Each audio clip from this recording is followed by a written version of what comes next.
Hello everyone, and peace of Christ to all of you. Please invite your friends and let us have some good time together. And for sure, please be nice to our Muslim guests because they are poor people. They have no idea what they are worshipping. Yeah, yesterday I made a video and I made a challenge to all Muslims in the world to give us an answer what Allah means.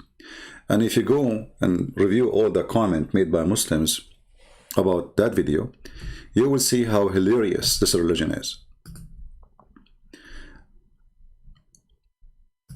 I mean, it's amazing how this religion exists. Simple question. Like, who is Allah? They don't know. What Allah mean? They don't know. Where the name Allah coming from? They don't know. How Allah look like? They don't know. How Allah He sit? They don't know.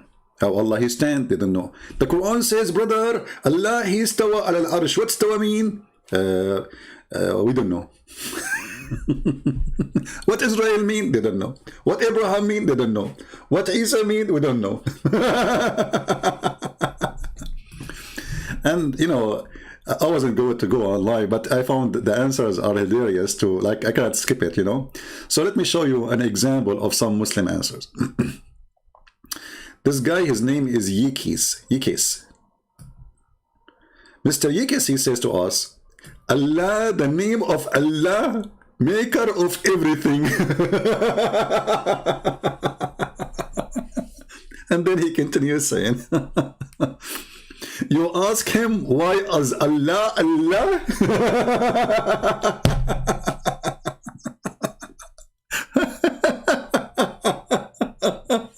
Unbelievable. I'm telling you, one day I'm going to die from heart attack just laughing. Abdul, I'm asking. And by the way, people, they say what Abdul mean.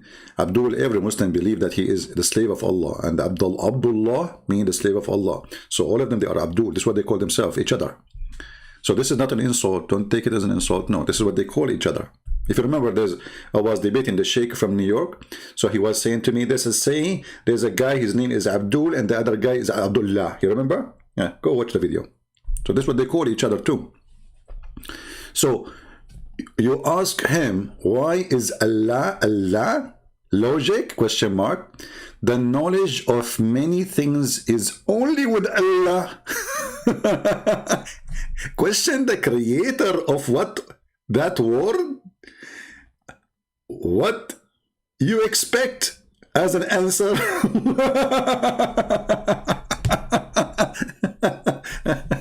Ikis, I think your wife, she will never use a TV station, my friend. You are the best TV station. All what she do, she need to touch your nipples, and then you flip channels to the comedy ones between the right comedy and the left comedy. So each nipples will work for what is this, man? I mean, did you spend too much time to answer this question?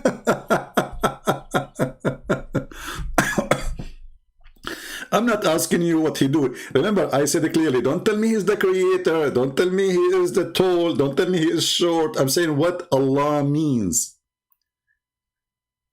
What Allah means. Do you know? You don't.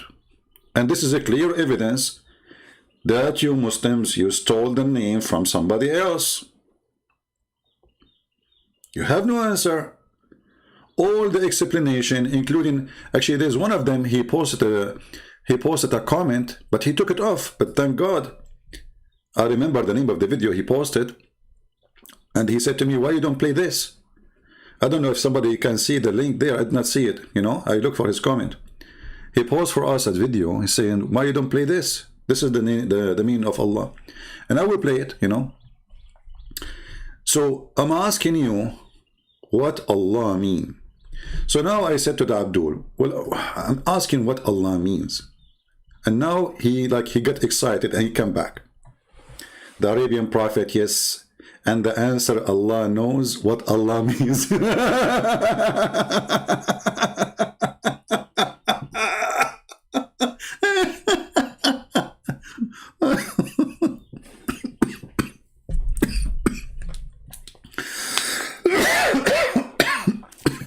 Sorry.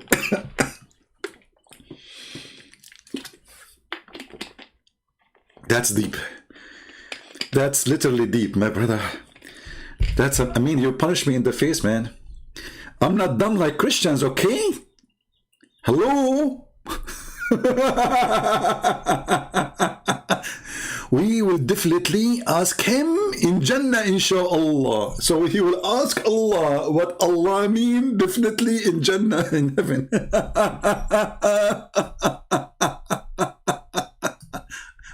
Oh boy. Very simple question. They have no idea. All this religion, brother, we are 1 point, yesterday they were 1.4. 2 weeks after they are 1.6. 3 weeks after they are 2 billions. Just wait until the end of the year, they say we are 4 billions.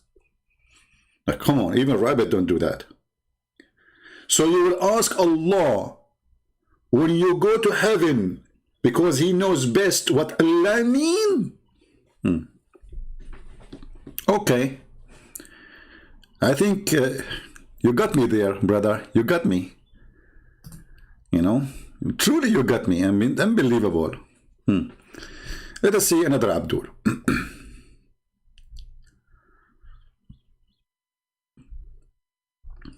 I mean, the comments are really hilarious.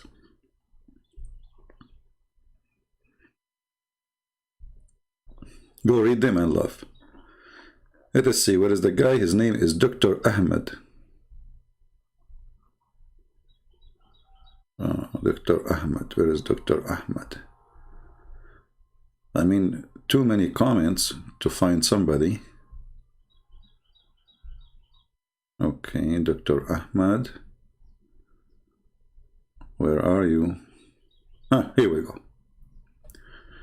Dr. Ahmed. Dr. Ahmed, he got us busted. I'm Arabian. Your translation and explanation are wrong.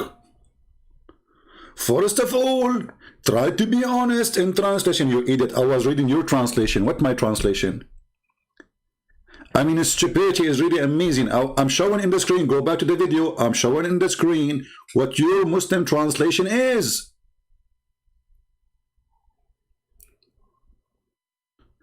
And you know what? I will shave my 20, it was 28 yesterday. Today is 29, must be, because, I'm using fertilizer of Allah. It's 29 now. I'm Arabian. Your translation and explanation are wrong. First, try to be honest in translation. I did not use any translation of mine. I use your translation. This is your Muslim website. It's called Wow, Quran Wow. Like Mr. Wow. What a translation, my friend. I'm using your translation. Like which translation I used, what was mine? Is that my website? Is my name? Let us see the translation here. Like, this is from yesterday, And my browser go back to the history sometime. Sometime it failed. Muhammad Hilali and Muhammad Khan. Your translation is not honest.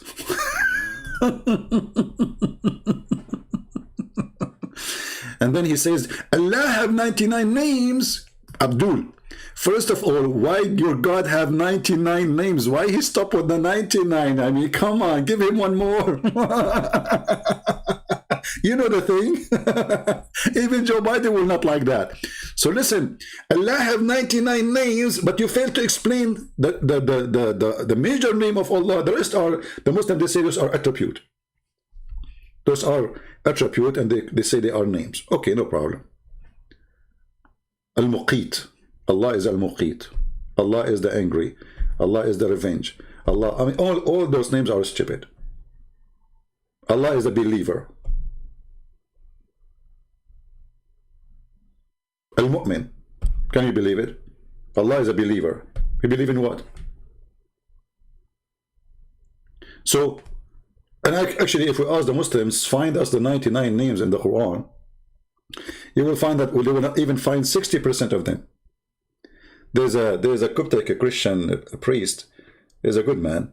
He challenged the Muslim to find the 99 names, and then the Azhar University, they agree they are not in the Quran. Most of them, they are imported from China. So what is the answer? I'm Arabian. Okay, why you don't call me Mr. Arabian? Are you in the chat Arabian? Business doctor? Hmm? Do you use camera urine when people come to you to the clinic, Mr. Doctor? As long as you're a doctor, let us go, let's see, let us see the doctor inside you. Let us see the certificate you have, brother. So, as you see, they are so desperate and they do not know what to say. Another guy, he says to you, do you know that the Aramaic, they say Allah, Allah. My friend, they don't say Allah, they say Aloha. Al is a word meaning God in the ancient Aramaic and even in the ancient Hebrew, because the Hebrew anyway is coming from the Aramaic. So Al is a word meaning God. El is the new version of the ancient Aramaic, which is God too. So Al, let us make it, let us put it for you in the screen for the ignorant. Don't be insulted if I say you're ignorant, by the way, because I am ignorant in many stuff too. All of us, we have some form of ignorance. The ignorance will be an insult to you if you don't improve your knowledge, if you decide to stay ignorant. So, Al is a word meaning God. Regardless if this you say capital God, small God, doesn't matter really. It's a God. Okay? The God of the believer or the God of the non-believer, the God of the hypocrite, the God of the pagans, the God. So you can make it capital because this is in English, exists in a small capital and big capital. This is why Israel was not Israel. Israel was Israel in the ancient Hebrew. Mikael was Mikael. Gabriel was Gabriel. Ishmael, he was Ishmael. Because those are not even part of the name. This is not a name. Al is a word meaning God. In the new Aramaic, and same as in the new Hebrew, Al became El, which is again a word meaning God.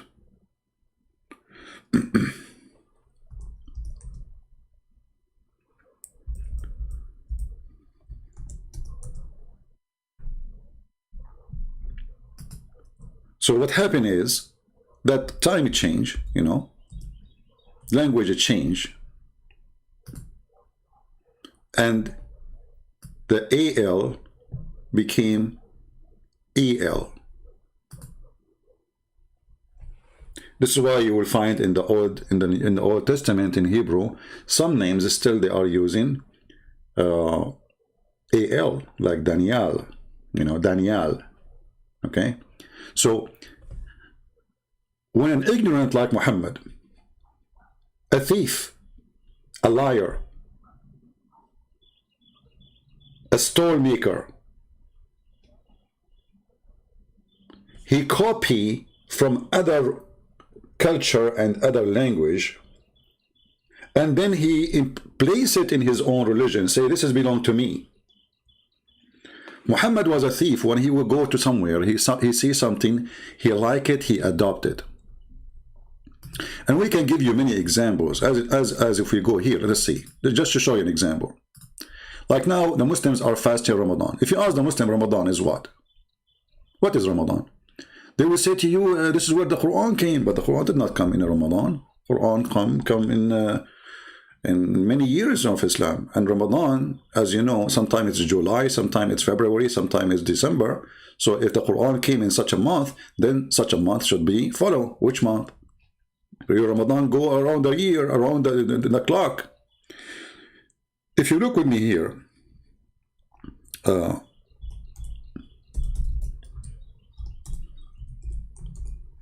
to show you how Muhammad, he copied things.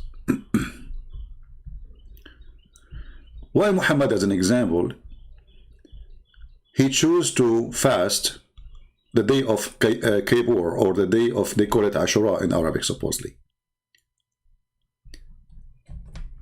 Read with me, first of all, here. This hadith says that Quraysh used to fast the day of Ashura. in the pre-Islamic period. And the Prophet used to fast it too.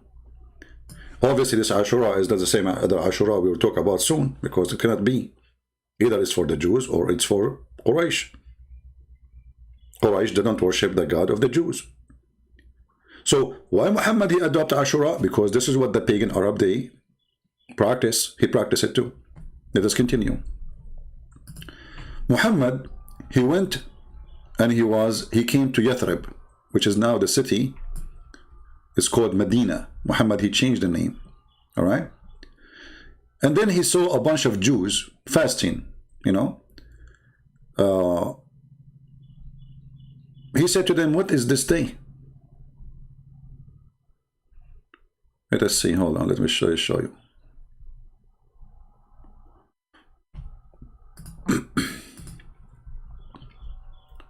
He asked the Jews, why you are fasting this day? They said this is the day where Moses he crossed the sea.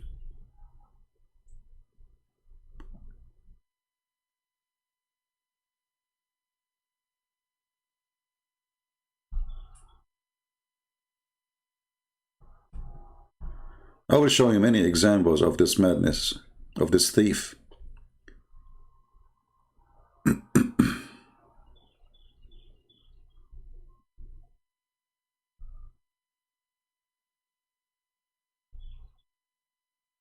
I mean, there's a million hadith about it, but we want a specific one. Okay, hold on. Let us do it. And again, you will see Abdul saying to you, he is using a translation. This is his translation. I'm using your translation. This is your website. Focus with me, Abdul. Focus. If you do not know what focus mean, look, take the Prophet as an example of focusing.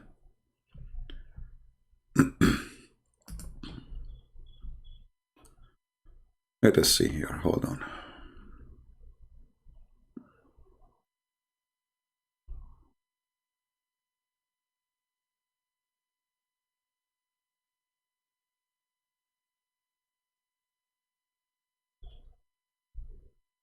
All right. Here we go. We found it. Have you ever heard of a prophet? He added fasting day to his religion. Just because a Jew, he said, we fasted. Welcome to Muhammad. When the Prophet came to Medina, he found the Jews fasting on the day of Ashura. They used to say, this is a great day, which Allah saved Moses. Remember, this is the Muslims saying that, not us, not the Jews. The Muslims saying that. And drowned the folk of Pharaoh.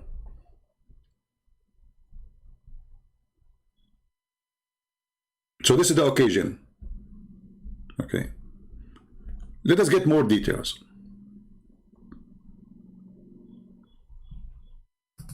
Read with me carefully.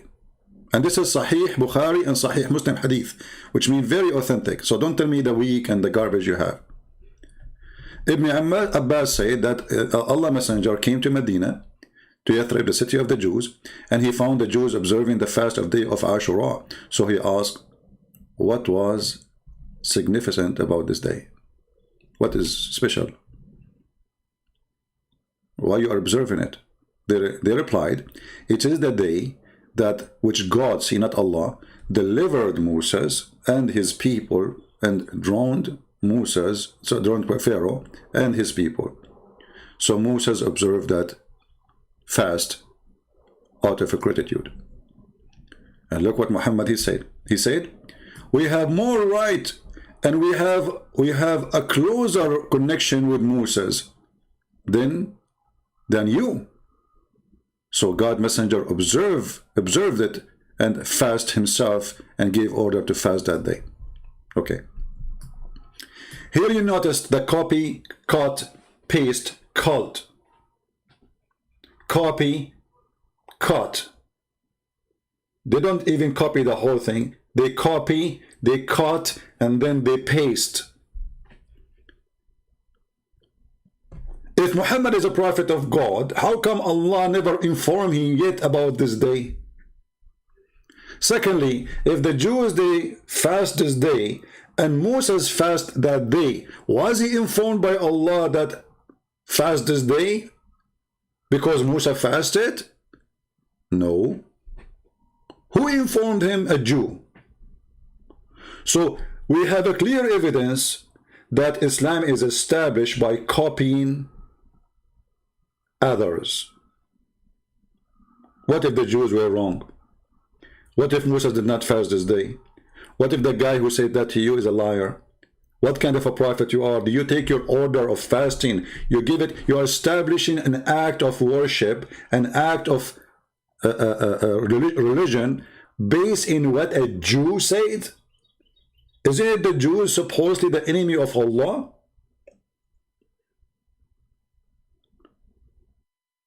It is not Jibreel who told him, it's not Allah who told him. And later when Muhammad, he mixed himself with the Sabian, he heard about the Sabian fasting five times a day, sorry, praying 5 times a day, and they fast Ramadan. The Sabian, what they do? They have a celebration every year. The moon of Ramadan comes, the moon of Ramadan goes. So they go to the city of Haran. The moon appear in a city. The second city they will come, the second year, oh sorry, 30 days after, they go and say goodbye for him in their city. And the same they do in the next year. They welcome him in one city and they goodbye to him, or they welcome him again in different city. It's like coming to a new place. It's like a new moon is coming. This is Ramadan. The ablution is from the Sabian. Go watch the video, search for Sabian ablution. Go watch it. It's exactly as Muhammad he do. And we cannot say the Sabian copying from Muhammad, because the Sabians are one of the most old religions in the Middle East.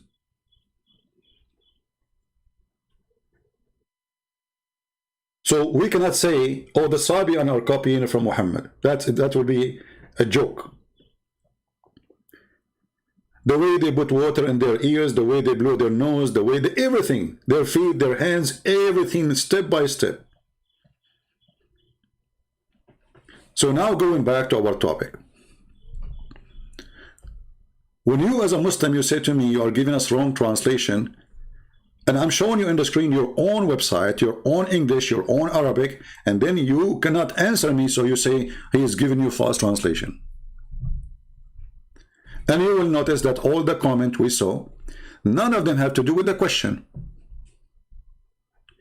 One saying to you, you worship Trinity. What does this have to do with our question?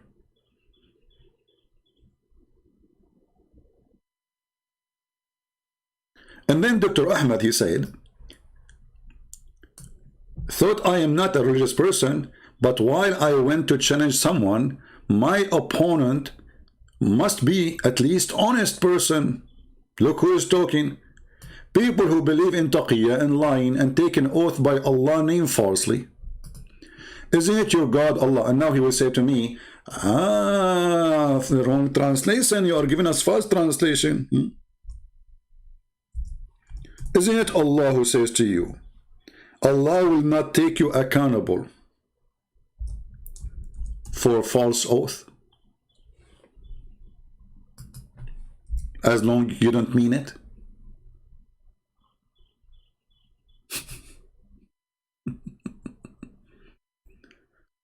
Huh? If a Muslim, he took a false oath, this is the only religion where false oath, as long as you don't mean it. So a Muslim, he come to you, he say, I swear by Allah, we like the Christians. I swear by Allah, Islam teaches peace. Allah will not take you accountable for your oath. Why? Because you don't mean it. In your heart, there is something else. You don't mean what you are saying.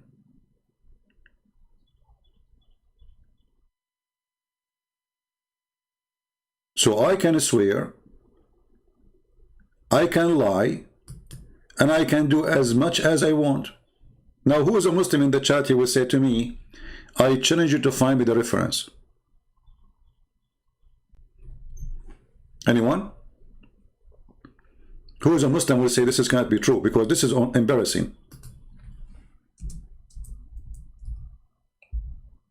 Do we have any Muslim?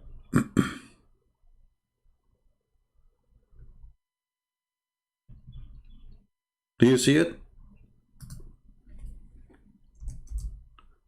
Dr. Ahmed,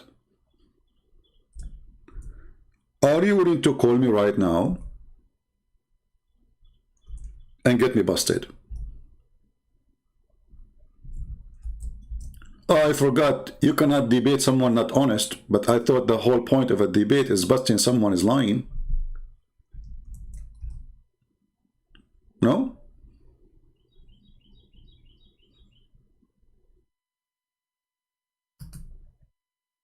Isn't it, this is what the point of, like, I'm wanting to debate all Muslims. Why? Because I want to show people that, you know, they are not telling the truth. It's very well known that Muslims, they fabricate answers have nothing to do with their religion in order to overcome the argument by lying. As an example, there's a guy, his name is her name is Mimi. They ask her, Allah have body part. He said, who says so? But we go right now to YouTube, you see Zakir Naik say Allah have body part. All the Muslims, they say Allah have hands, have fingers. But in the debate, he said, who said so? Read with me. Chapter 2, verse number 225. This is some of the verses, not all of them. Chapter 5, verse number 89. Read and laugh. While Jesus forbid you from even taking oath, either you say yea, yea, or nay, nay. Anything else is from the devil. Any addition is from the devil. Allah is saying to them, Aka Muhammad, you can take a false oath. Allah will not take you, will not call you to account for which we, with you, made as oath unintentional. This is what they are saying, you know, in the translation. This is your translation, by the way, not me. Okay, what does that mean? I'm lying then.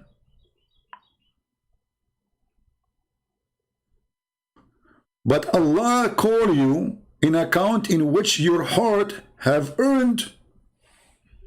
What does that mean? What do you mean? I don't mean to take to this oath. I'm lying. This oath is just a joke. Change the translator, you will find a new Quran. Because every translator, he play with the Quran as playing with football. This is Muhammad Biktal. You will say to me, no, this is your translation. False translation. Hold on.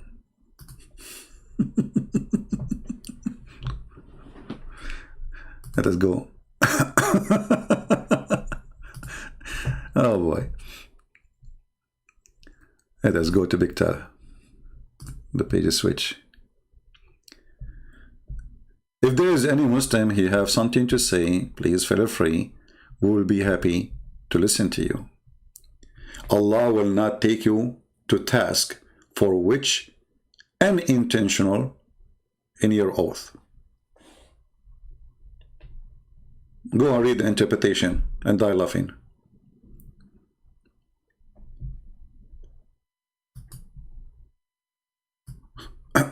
If we go to chapter 3, verse number 28, you will see the Muslims, they are given an open license to lie.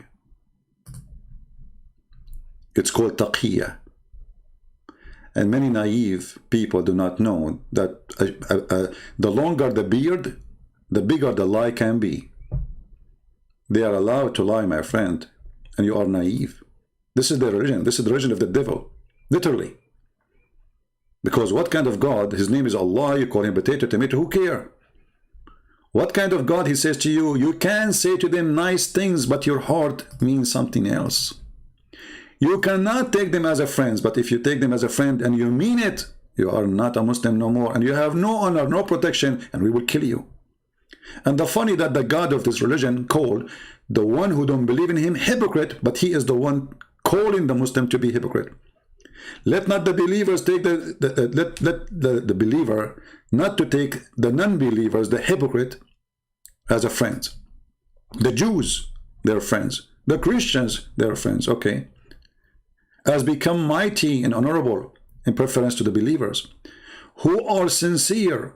Okay, so the one who is sincere, by taking them as a friend, and he gave them honor, a mighty respect, by taking the hypocrite and disbelievers as a friends. He has no connection with Allah. How many Muslims you heard them saying, we respect Christians, we love them, you know, we hear Obama, you know, give us this garbage, we hear George Bush saying to us, Islam is bees, you know, we hear all the madness, you know, all the liars. That the problem is, the truth hurt, and they think by saying those statements, politically correct statement, they can hide it from us, and we can have peace. Peace will never exist in this earth. You need to know, because that as long as the devil is exist, peace will not exist.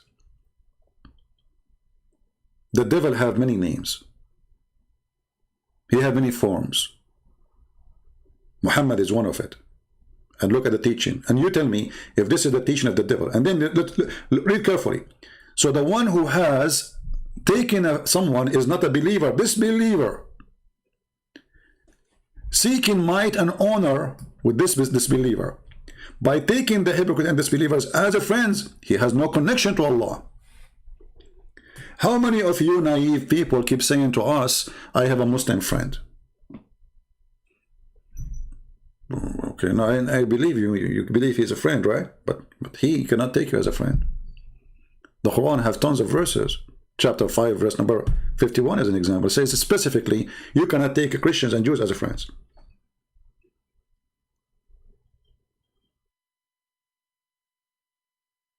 So the one who take us as a friend, he have no honor, have no protection from Allah, which means we will kill you. Gang, you see the gang?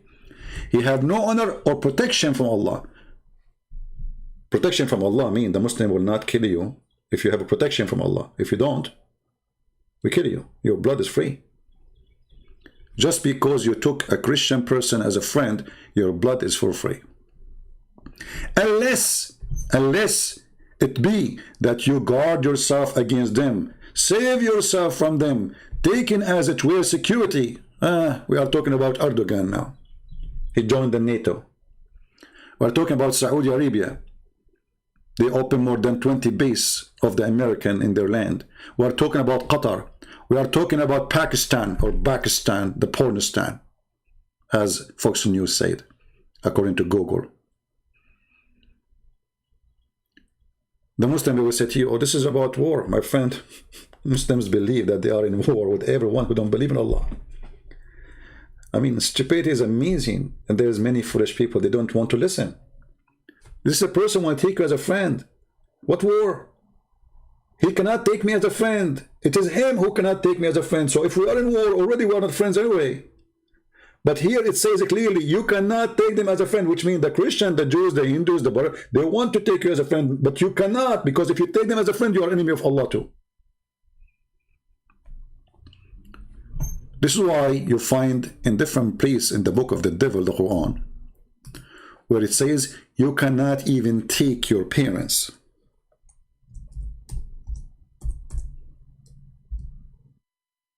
Even your parents, even your family.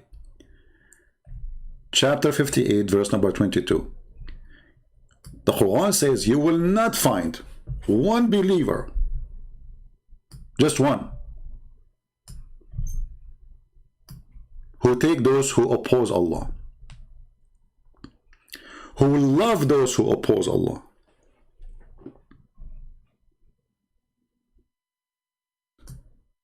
Even if they are your sons, your fathers, your sisters, your mothers. And then this coward, he says, I need to debate someone at least honest. Look who's talking. A person who follow a prophet saying, You can speak to them in a friendly way while your heart is like this. Read carefully. Saving yourself from them by speaking to them in a friendly way toward them while your heart is like this. Have you ever heard of more satanic cult ugly more than this? I have no problem to take Muslims as friends. Why not? I believe there's good people, bad people everywhere. I might find a guy, a neighbor, maybe, he's a Muslim, and he's a nice person. Why not? But now, after I learned this, I cannot take him as a friend because I'm not a fool. He might be lying to me all day long, shaking hands, say we are friends. Because the second he say I'm a Muslim, that's when he believe in this. I have nothing against him as a person, as a human being, but I have a problem with this. How I can guarantee that this Muslim who is coming to my house is not going to practice this on me? He believe I am an enemy, and he's lying to me. So maybe one day he can do something wrong to me. Speaking to them in a friendly way while your heart is like this. So, Dr. Ahmed, are you speaking to us in a friendly way? Don't get close to Christian Prince. You are no match. And this is why none of your sheikh dare to call me. Now we go back to our topic. But thank you, Dr. Ahmed, for your help, because you open another window to expose the cult of Muhammad. Because if Muhammad is from God, he should say, be friend to everybody. Be honest with everybody. Speak with dignity with everybody. Not lying to Christians and Jews and Hindus and Buddhas, but be honest with Muslims. This is a gang system. This is not a religion.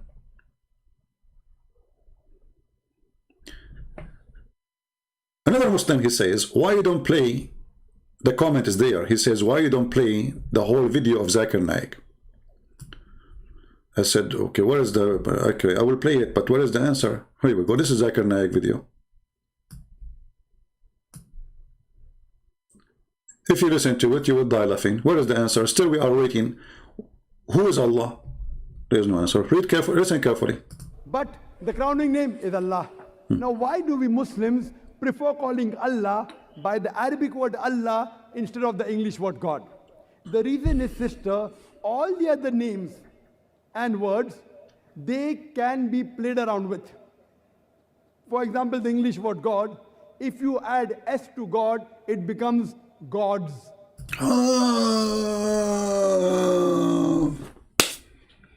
Brother, look at the answer.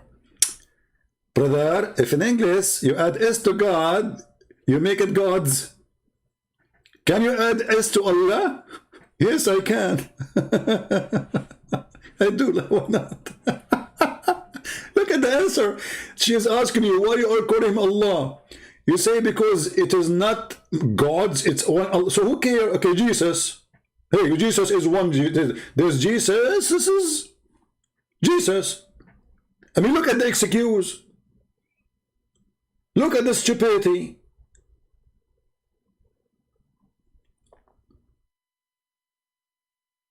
This is the answer.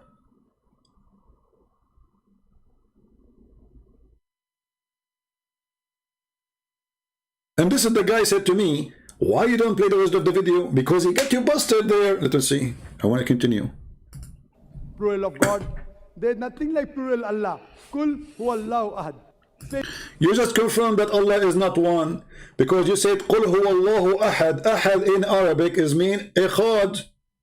This is from the Hebrew, and this is from the Aramaic. And echad is not one as a person, is a unity. This is why the Bible says that the man, he leave his parents and he would become with his wife echad. Ahad. So the idiot who do not know Arabic, I mean, there's a guy who said in the comment, it's not fair to complain about the Arabic of Zakir Naik. My friend, I'm not complaining about his Arabic. I'm showing you how stupid it is, because if you don't know Arabic, don't speak Arabic. but acting, claiming to be scholar in the religion, yet you do not know the language. You see, if I want to claim to be scholar in the Bible, the Hebrew Bible, I have to speak. I mean, people will laugh at me if I say I'm a scholar in the Hebrew, but I don't know Hebrew.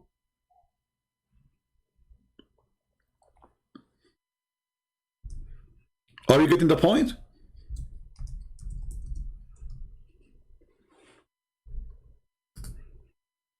Or you as a person who believe in Allah, you don't have any point anyway.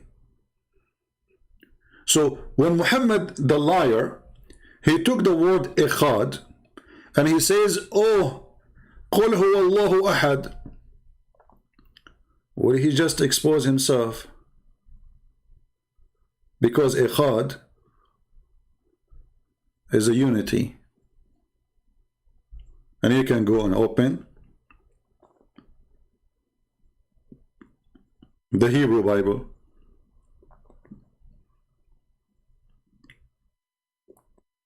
And if we go right now to the Quran, the yellow pages of Muhammad, actually this is an insult to yellow pages. If you remember the video of Nu'man Khan, he said, you know, like the Quran is really not organized at all. He said, I am against to say chapter 1, chapter 2, because chapter 1 is being organized, the story is coming in order. In the Quran, there's no order. Exactly. So if we type the word Ahad here, and I will type it in front of you, Abdul. Ahad. Am I typing in English or English? Hold on. Switch to Arabic. This is Ahad. Look at this. All those verses using the word Ahad. In the search engine here appear 29 times, but I think it appear more. Ahad. Ahad. Ahad. Ahad. You will say to me there's tashkil here, but you know Muhammad, when he have the Arabic, there's no tashkil and there's no dots anyway. Ahad mean one off. Okay, like as an example,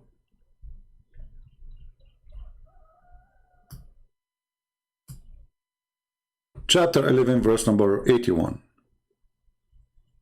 Or let us go to this one. This one is even easier. Chapter 33 verse number 40. The word Ahad translated as any of. You see, this is the word Ahad. Muhammad was not the father of any of you. Ahad. Any of. Ahad cannot be one. It has to be one of. أحد الطلاب, one of the students.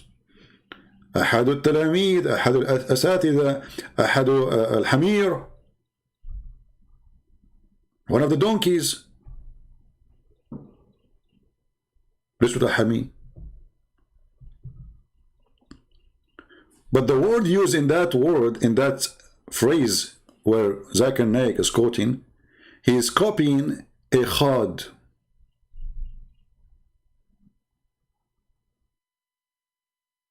O Israel, your God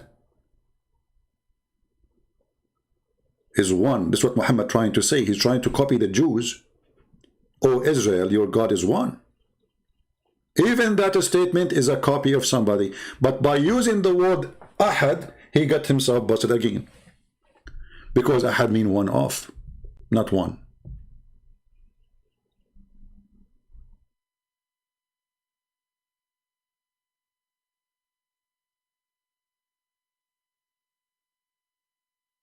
As an example, in Genesis chapter 1 verse number 15, and God, he says, God called the day the light day, and the darkness called night. And then and the morning were the first day. That is the Echad, the first day, Echad. But it's one of many.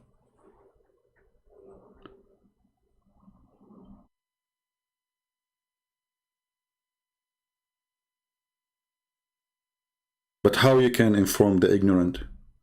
And he is stubborn, he think he knew.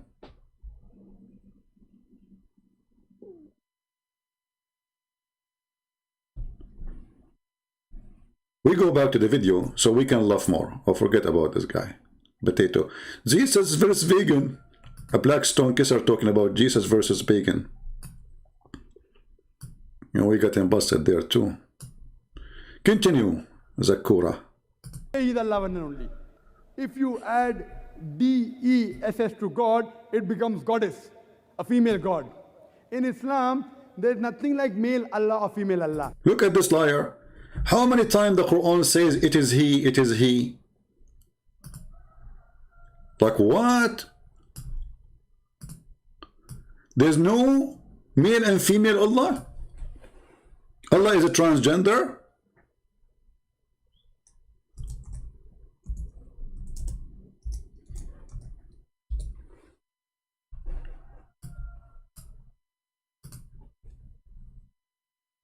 It is he. If it is not, there's no gender, why you are saying it is he? You see, this is what happened when you have a donkey in the stage and the rest are a bunch of a mule. And nobody understands what this guy is talking about. He think that's it, he's telling the truth. He is all knowledgeable. In Islam, brother, we don't have he, Allah. When all the Quran is saying it is he, it is he, it is he, and says it is we too. But when you say he, it is a male word. Just to make it more clear, isn't it the Quran says if Allah want to take a wife, he will take it from us? So Allah will take a wife, but he is a female? He have no gender. So how come he will take a wife?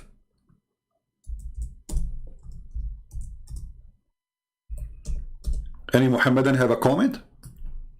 Chapter 21, verse number 17. The word here, past time, is lahu. Lahu in the Arabic language is women. لو أردنا أن نتخذ لهوا. You can go right now and open the Islamic interpretation. You will see lahu is a word mean women. Change the translator. You will see right away the word women appear in a miraculous way. Look at this. Had we intended to take a pastime, i.e. a wife, which will bring us a son or a son, we should surely have taken it from us. And this is again debunk that Allah is one. Because if Allah want to take a wife from us, then how many female Allah is there? And how you say that Allah is not a male, and then Allah is saying, talking about a female. In different verse in the Quran, just to show you those who claim to be scholars, they are just, they are lucky, by the way. I mean, what this guy would do for a living if there's no ignorant Muslims around? Now he have nice house, 4 wives, 20 kids, a lot of money. Isn't it the Quran says how Allah can have a son if you don't have a girlfriend? So how you say to me the Quran does not say that he is a male?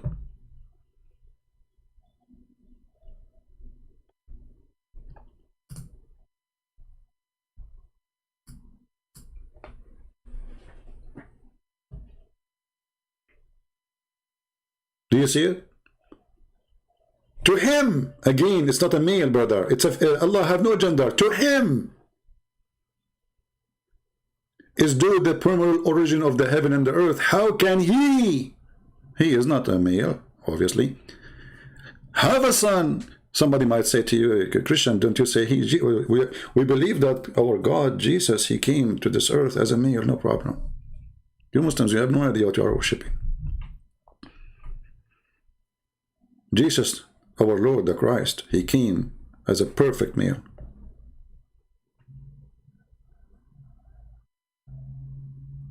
How can he have a son when he have no girlfriend? And even the Quran is so filthy, did not even use the word wife, use a consort, a girlfriend, sahiba. So when this Abdul, he tried to answer something, first of all, he answered nothing about the question. He's just saying to us, we favor it because it's not a male or female. This is why you use the word Allah. Well, there's many words that they are not male or female. Then we can use them as Allah too. Is the word chair male or female?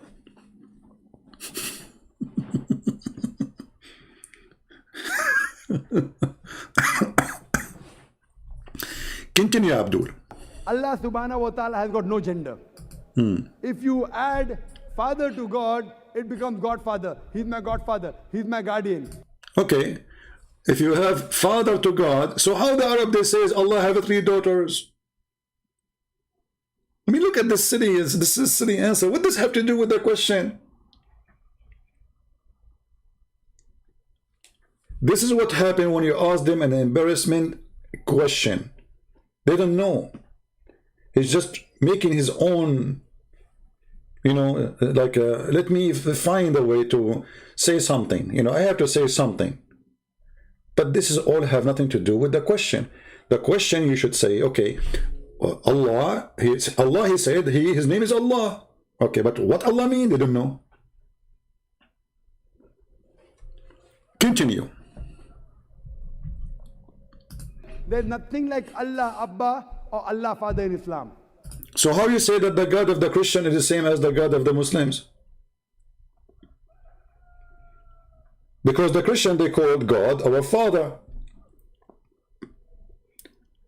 Then you will find somebody even saying to you, the Arabic Christian, they use in their translation, in the Arabic translation, as the same as the Indonesian Christians, or in Malaysia, they use the word Allah, which is a false translation. But as you see, here we go, they are using false translation, and they say Allah is our Father. So the name did not prevent that from happening. Stupid. And the Arab, they say Allah have 3 daughters. So that did not prevent that from happening. If you add a mother to God, it becomes Godmother. Okay, well, guys, if you add a mother to God. Well, here we go, you add 3 daughters to Allah. What a different. What is different? The Arab, they added 3 daughters to Allah, Al-Lat and Al-Uzza and Manat, and some they say even Manat is the wife. They are not sure which one is the wife.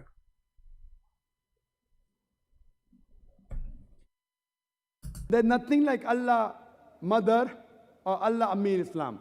If you prefix tin before God, it becomes tin God, meaning a fake God. There's nothing like tin Allah in Islam. That's the reason we Muslims, we prefer calling Allah. Did you see?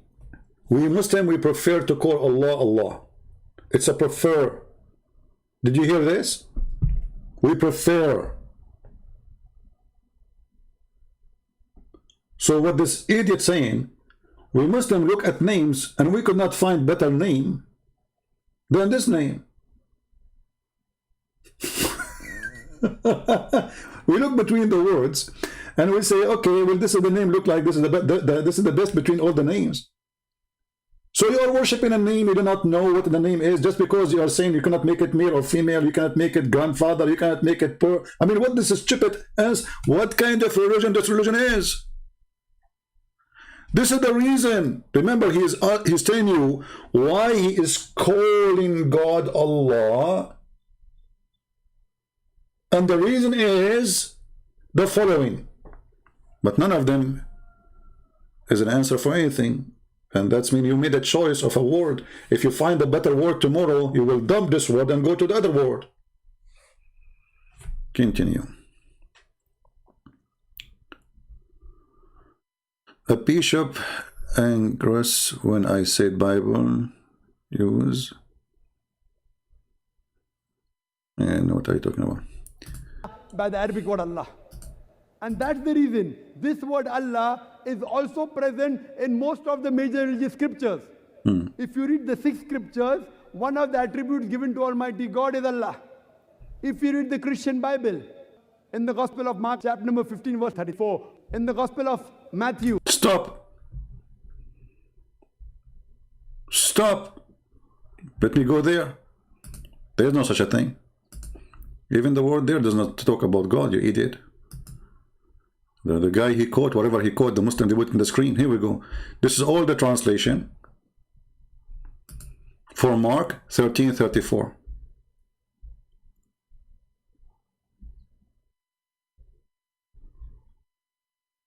What translation you want? And you can use even the Hebrew one. Where? What? How? But you know, when you are a liar, you say whatever you want. Well, here we got you busted. You don't even know how to quote correctly. Which verse you are talking about? Chapter number 27, verse number 46. When Jesus Christ, peace be upon him, when he was put on the cross, he cried out, Eli, Eli, lama sabachthani. Eli, Eli is Allah. Abdul, it is Ili, Ili, Ili, A-L, Yi to make it my. So, Ili, Ili is a quotation from the Old Testament. El is the word which is God. It's not even a name, you idiot, you donkey. So what El have to do with Allah? Oh God, why hast thou forsaken me? Okay, hold on. As long as you just say that El is what Jesus said. So why you Muslim, you say that you follow Jesus too? You see, Jesus did not say Allah, he says Ili. It is you who said that, not me. So why you are following a God you do not know where? Ili is Allah, Allah? I mean, they are pretty close. Like, just a distance of 2,000 miles between them. Say that again, brother. Cried out, Eli, Eli, lama sabachthani. Oh God, why hast thou forsaken me? Does Eli, Eli, lama sabachthani sound like, oh God, why hast thou forsaken me? No. But if you translate into Arabic, it says, Allah, Allah, lama taraktani.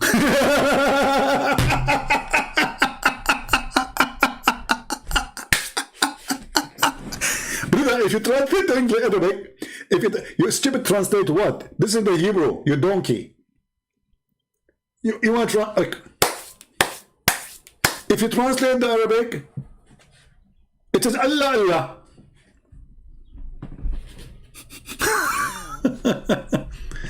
Anyway, let me show you another guy, and this will be the end of this video, showing you clearly that Muslims do not know what they are worshipping, and in fact they stole the name. Remember, this video is posted to me by a Muslim. A Muslim, he says to me, the meaning of Allah is in this video. The comment is there in the section in the previous video. The link posted by a Muslim, and he is the one who asked me to play this video for you. And guess what? They agree with the Christian Prince that Allah is a theft, and we do not know what it's mean. Muslim says. What does Allah mean?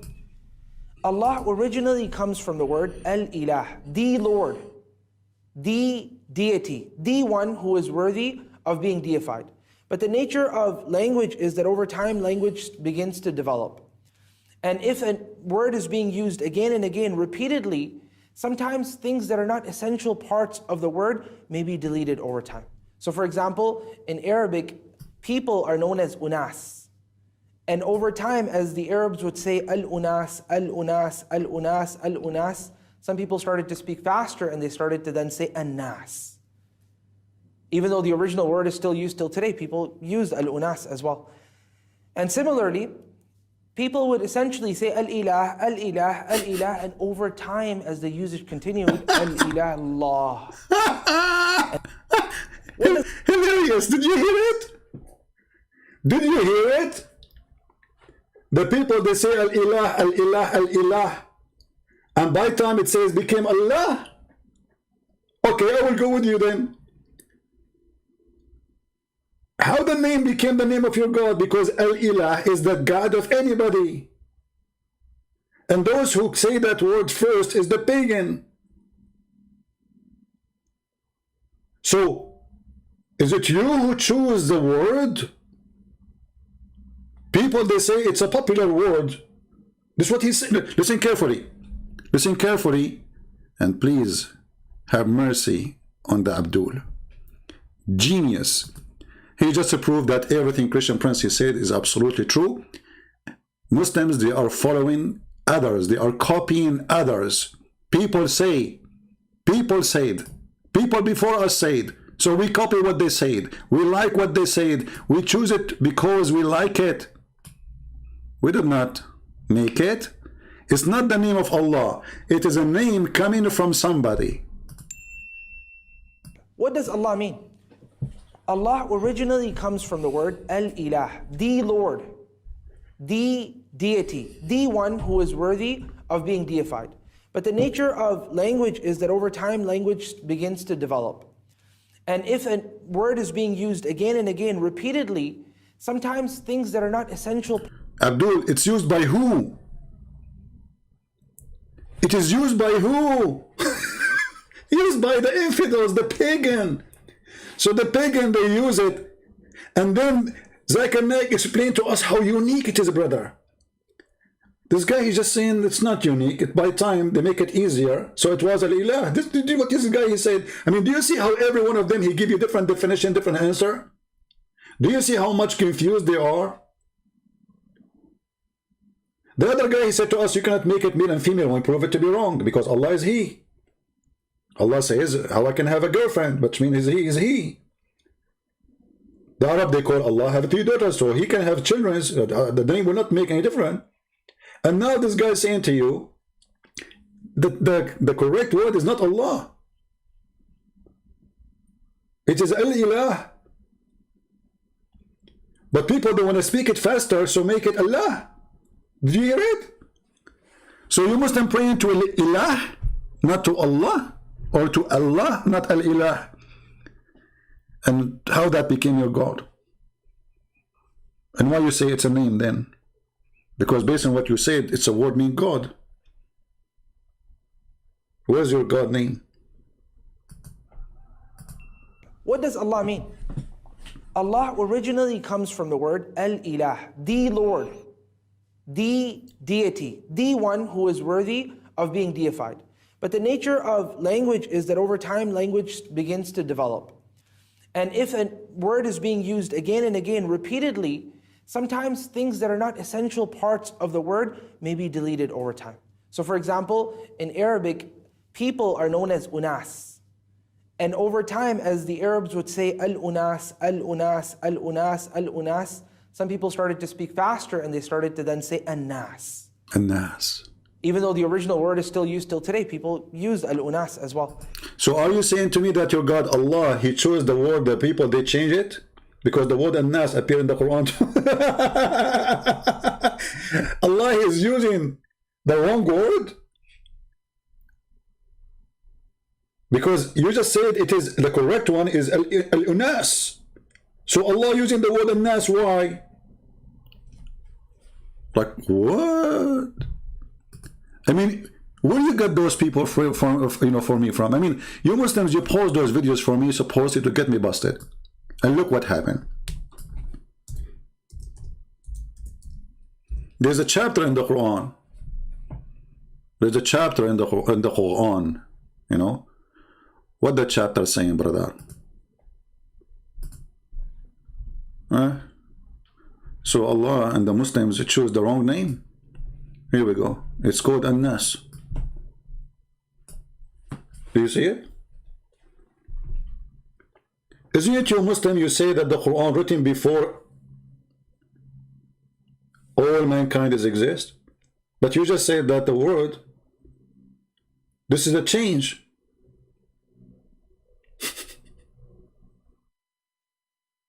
So the Quran based on this is written after the change happened. This is An-Nas, not Al-Unas, as he said. The name of the Malik An-Nas, read it carefully. So the Quran written after the people, they changed the word. The original, the correct one is Al-Unas, he said. But people want to make it easier, so they said An-Nas. Allah is Ilahun Nas.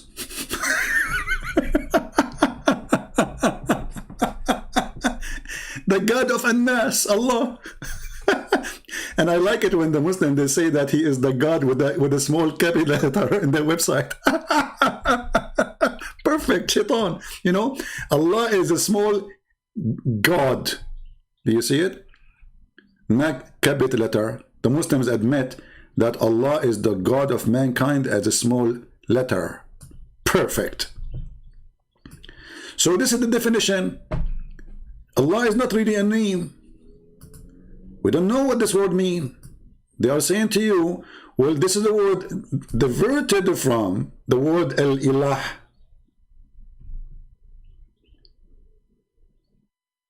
And imagine here, by the way, until now we did not get any official answer. Like, why Muhammad did not tell us what the word means?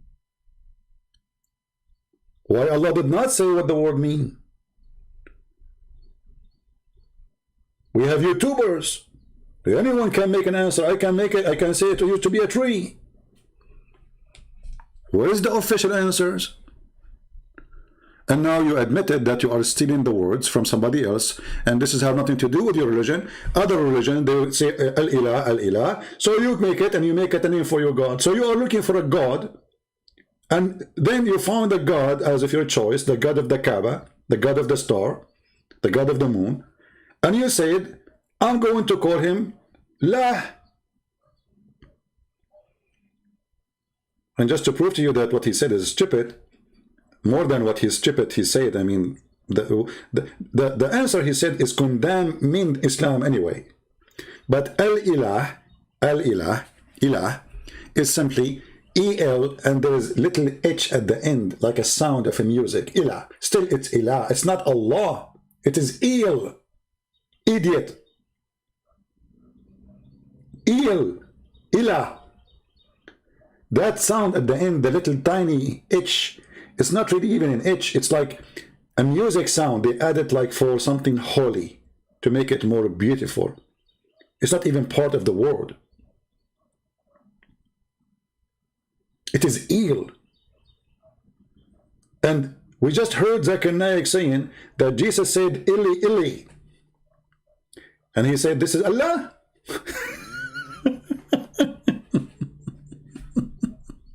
In Arabic, people are known as unas. And over time, as the Arabs would say al-unas, al-unas, al-unas, al-unas, some people started to speak faster and they started to then say an-nas. Even though the original word is still used till today, people use al-unas as well. And similarly, people would essentially say al-ilah, al-ilah, al-ilah, and over time, as the usage continued, al-ilah, Allah. And the name then became Allah. Now we know how the name become Allah. So this isn't the name of God. This is a word meaning God. And even this is a changed word. So as long it used to be something and now became something, next year it might become something else.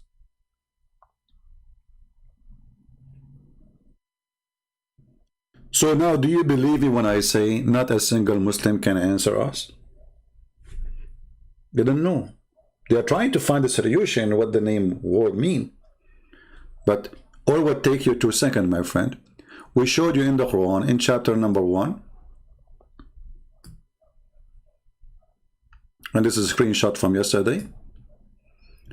Bismillahir Rahmanir Rahim.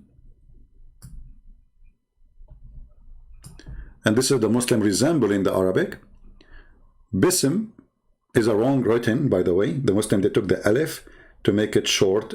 As he said, to make it easier, they changed even the Quran. Allah, he said bi-ism, they make it bism. Bi-ismi lahi rahmani rahim. Lahi. He. The I at the end is just like the sound, the same as the H at the end of Il. Ilah. So what is the name of their God? Lah. The second verse, verse number 2. Alhamdu li lah. Li in Arabic mean two.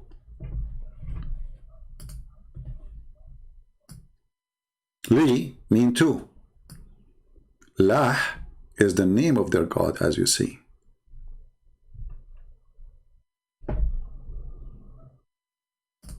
That is the truth. Lah is not Allah.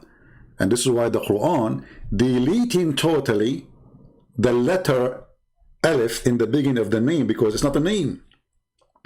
Where the letters start, the name start from the Lah. And now you do not need to be a genius to go to Prophet Google, peace be upon him, and search for Lah, God, Lah. Is that a coincidence that the moon god is your God? It's coming from the Sabian God?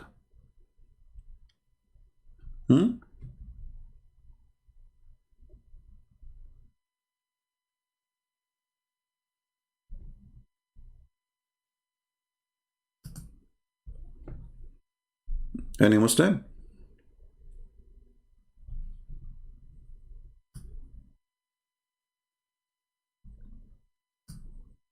This is just an article. I'm not saying I approve it or disapprove it, but just search in Google. There's tons of articles, and you check it out, and you study carefully what it is. Lah is the moon god.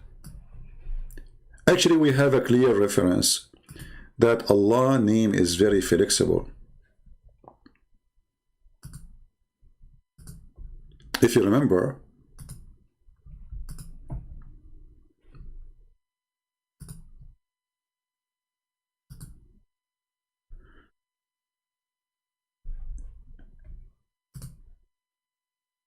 chapter of Yasin. Yasin. What sin mean? Allah is the God. Sin. Ya is a word mean God. Another word from the ancient Sabian language.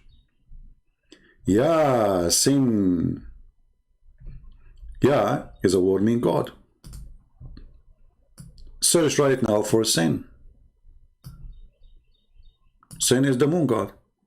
Lah is the moon god. Sin is the moon god, and both are in the Quran, and both of them are saying clearly that this is the God of Islam.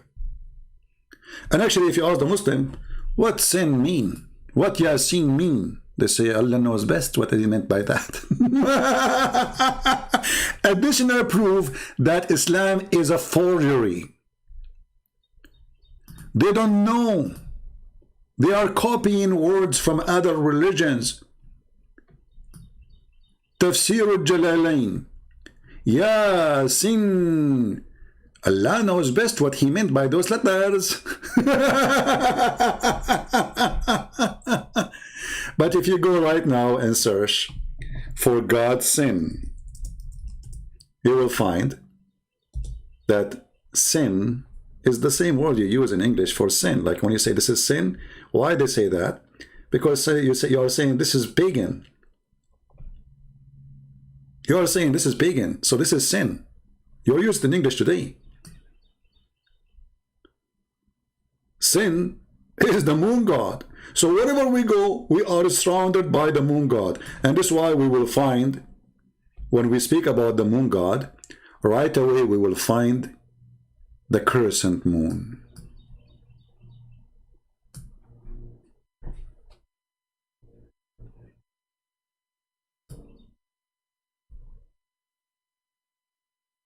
What say you, Muslims? Your God is Lah. Your God is sin. Your God is pagan God. And you have no idea why those names are there. Copy, cut, paste, cult is called Islam.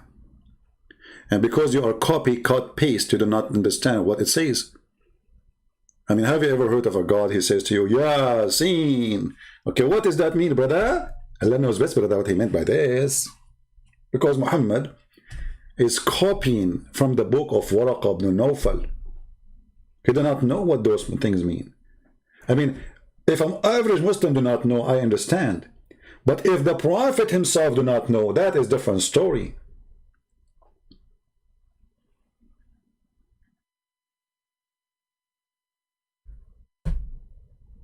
Any Muslims? Mr. Lanoun, he is saying prince properly a princess. My friend, I know, I understand that you are in pain, and supposedly you're trying to insult me. It's okay. You know, I welcome you to insult me more. It's a blessing for me.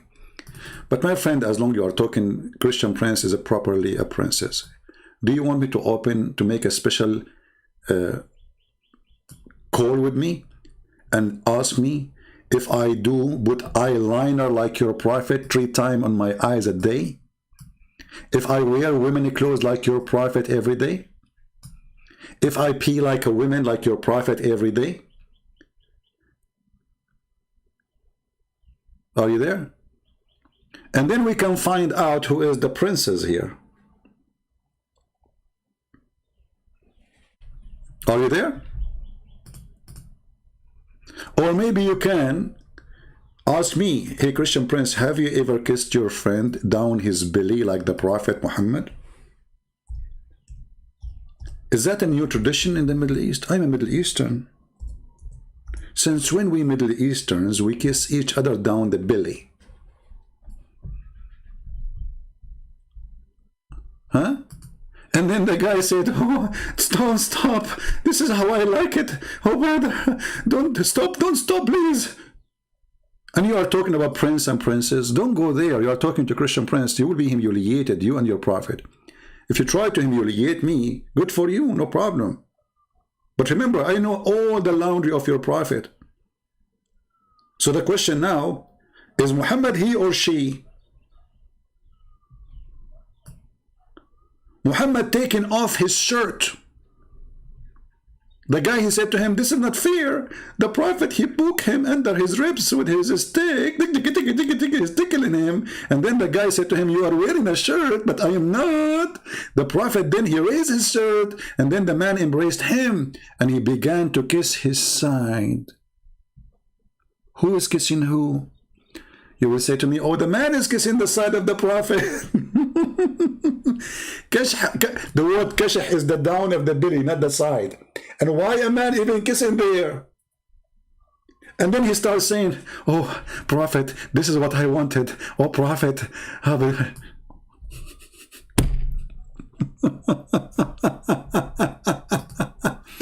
My religion is dead, my friend. Even your Quran says, and judgment time will not come until all they believe in him, who the Messiah. It is your religion who is dead. This is why you want to kill those who preach the gospel, because you're afraid, because you are terrified. And your prophet is dead. How you can have a religion anyway? My Christ, my Lord is alive. Your religion is dead, and your prophet too. And I can show you the hadith how he stink. The Muslim did not bury him for 3 days, 3 nights. They think that he's the same as Jesus. Because he lied to them. He says, we prophet promised by Allah that our body will not decay. And then the poor Muslims, they believed him. So they did not bury him for 3 days. He said to them, pray, send your salat to me, for your salat will be presented in front of me. They said to him, prophet, but you will be dead. You will decay. He said, no, no. We prophet, our body don't decay. And then the reference says that the prophet, قَدْ رَبَى بَطْنَهُ, which means that his belly full of fart, full of gas. You know, when a person, he die, and you don't clean him, and he have a food, the food will start digesting. The digestion keep going, even if he's dead. The bacteria will digest the food. So the belly of Muhammad became full of gas, fart. And he started shooting left and right. So Ibn Abbas says, قَدْ رَبَى بَطْنَهُ إِدْفُنُوا صَاحِبَكُمْ فَإِنَّهُ يَأْسَنُ كَمَا يَأْسُنُ الْبَشَرِ. Bury your friend, he stink like the human stink. So you are following a stinky prophet according to your books. And we are following the living Messiah according to your book too. And you are talking about who is dead. Weak hadith. This is weak hadith? Okay. It's weak hadith. That's it. I don't know. As I know that weak hadith is a weak argument according to the Sheikh Hamza. You know, when the Muslims, they say, by the way, weak hadith, they are saying to us that we Muslims will lie about our prophet, and we put a lot of lies in our book. We are a bunch of liars. We lie about Muhammad. Don't believe in what we say to you in our books, because we lie all the time. That's what they mean. They're trying to say to you, this is a lie. Okay, but who wrote the lie? Muslims. Who printed the lie? Muslims. Who accepted the lies? Muslims. So if it's a lie, why it's there? Muslims.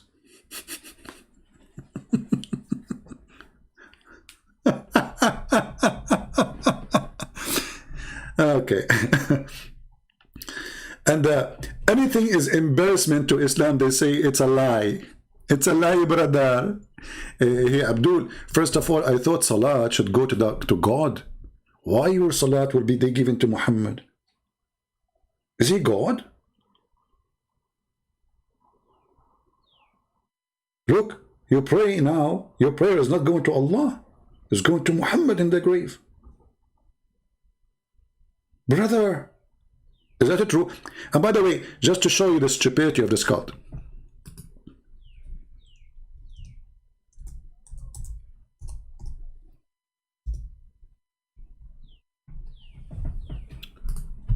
Read carefully, and this is Sahih Hadith. I mean, have you ever heard of religion and followers? Their prophet said to them, don't write the Hadith. And then they write down, don't write the Hadith. Read carefully. The prophet said, who? Allah Messenger said, don't take down, don't write down anything from me. And he who took down anything from me except the Quran, he should efface it. Efface that narrative from me. Okay, and then you write this. The guy, he just said to you, don't write what I say, only Quran. And then they write, the prophet said, don't write what we say.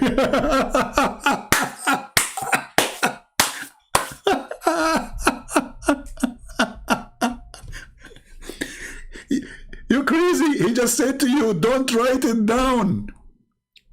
Don't write down what I say. And what do? You write down, the prophet says, don't write down what I say. So all the hadith, according to Muhammad, should not be written. Do you know why? Because Muhammad, people, they start reminding him of what he said. He cannot repeat the same lie twice correctly. In the first lie, he said 4. In the second lie, he said 10. In the third lie, the same story, but he cannot repeat the same story twice. Hey, Prophet, which floor you used to live in? The 3rd floor. Prophet, but last week you said you are on the 10th floor. Okay. From now on, don't write down what I say, okay? So all the book of Hadith should not be written then. And this is Sahih.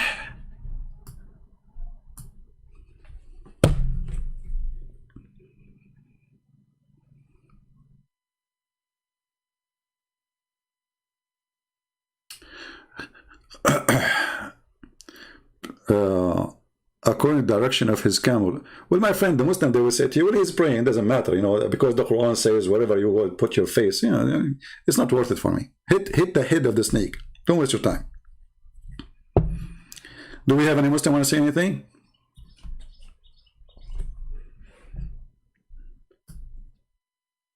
Now listen to me. Don't download my videos. And then by the time I finish my speech, I will find like 100 if you downloaded the video, and they will make the title. Christian Prince, he said, don't download the video, okay?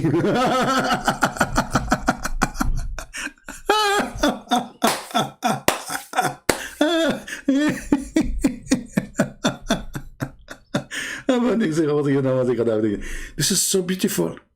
Genius. This is the proof that following Muhammad make you genius.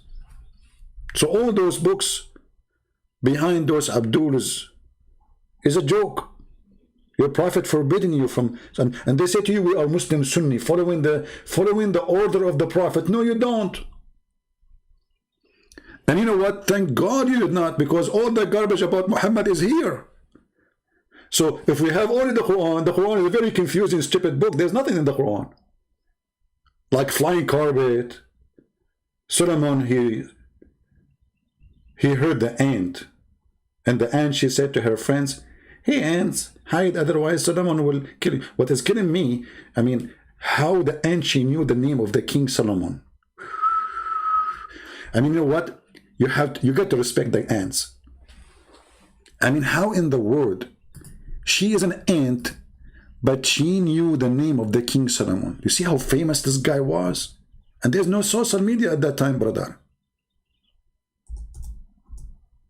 How she knew his name? It's very amazing. I feel like converting to Islam now. When Solomon, he arrived to the Valley of the Ants. Is that in California?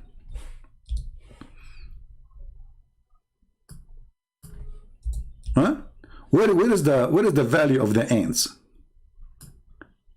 Is that in California?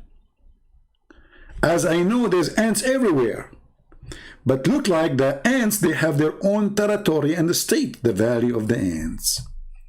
Till when they come to the Valley of the Ants, one of the ants, look at the details, look, one of the ants, not all the ants, just one only. They have only one ant in charge of alarm, like alarm, alarm, alarm. As I know, they have the colony, each colony, they have thousands of ants for alarm. One of the ants, she said. What about the rest? They were asleep. Oh, ants, enter your dwelling. And I saw some videos, hilarious. They say, in Arabic, it says Namla. And science discover that the word Namla, sorry, the one who in charge of alarm is a female. And Namla is a female. So how Allah, he knew this, you idiot. In Arabic, we say female for all those insects, regardless if they have balls or not.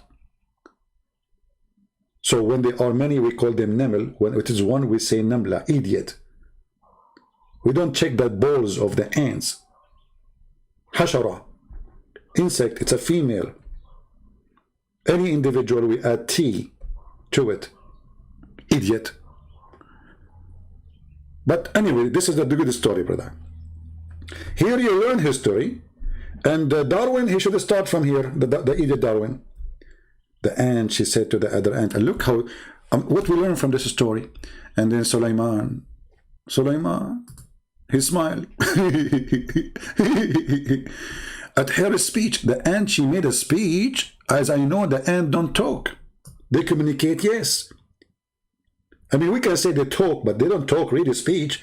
They communicate by vibration and chemical, that's it. And the funny that Allah, he taught Sulaiman the language of the birds.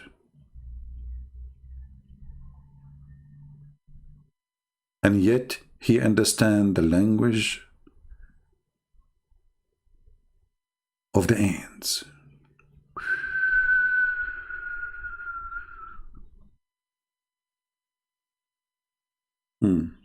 And then Sulaiman, he went, I don't want to change the topic, but just to show you a cartoon before we finish. For how long we are here now? 2 hours? 2 hours. 1 hour? How many hours we are here? 2 hours and 29? Okay, still short, still short. Good news, good news. This is a short video because conference. Alhamdulillah, alhamdulillah. Alhamdulillah, lillah, lillah, brother. Lillah, li. Alhamdulillah. Genius. So, my friends, my brothers, my sisters, Islam is a joke, and there's no question about that. And as you see, we challenge them to tell us what Allah means, and none of them can tell us. They are saying to us, this is a word diverted from something else. So how you say this is the name of God? How you say this is a name then?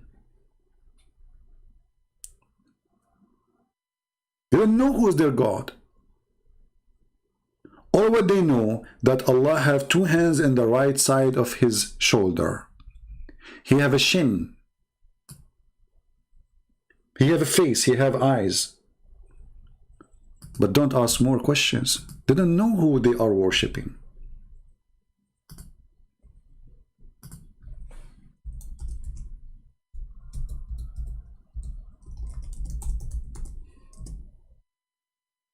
How Allah look like? Maybe we should make our coming video about this topic. How Allah look like? Okay, the second question of Rami was when people pray and say, oh Allah Azza wa Jal, grant us the ability to see your face in paradise, or when someone prays to you and says, may Allah Azza wa Jal allow you to see Allah's. And by the way, this is a serious program now, because usually Islamic program, the question is very silly. Like, brother, is it okay if I eat ice cream with my fiancée, or she became my sister if we drink the same, if we eat the same ice cream? Or other caller, she would say, brother, is it okay to shave my underarm? I'm a female and I am 17. This is life on air.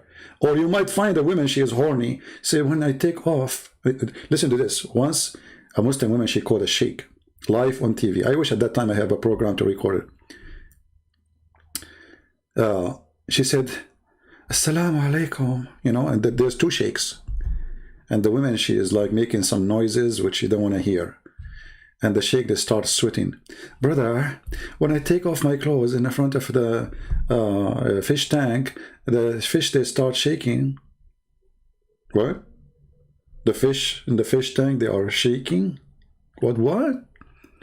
The sheikh, he drank the water. I'm not going to make the voice of the women, because you know what I'm talking about. Obviously, she is not a good person. I mean, I don't know. She is making fun of them. I have no idea.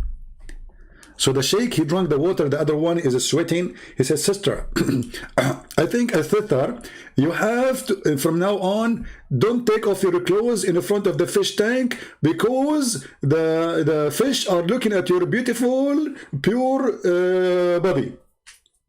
And they have a genie in the fish. It's true. Muslims believe in that. So there's a genie inside the fish, is a male genie. When this female, she take off her panty or her clothes, like, she go crazy. You know, like, you know. So please don't take off. And then she said to them, the woman, I cannot tell you, sorry, I cannot do that because I have only one room.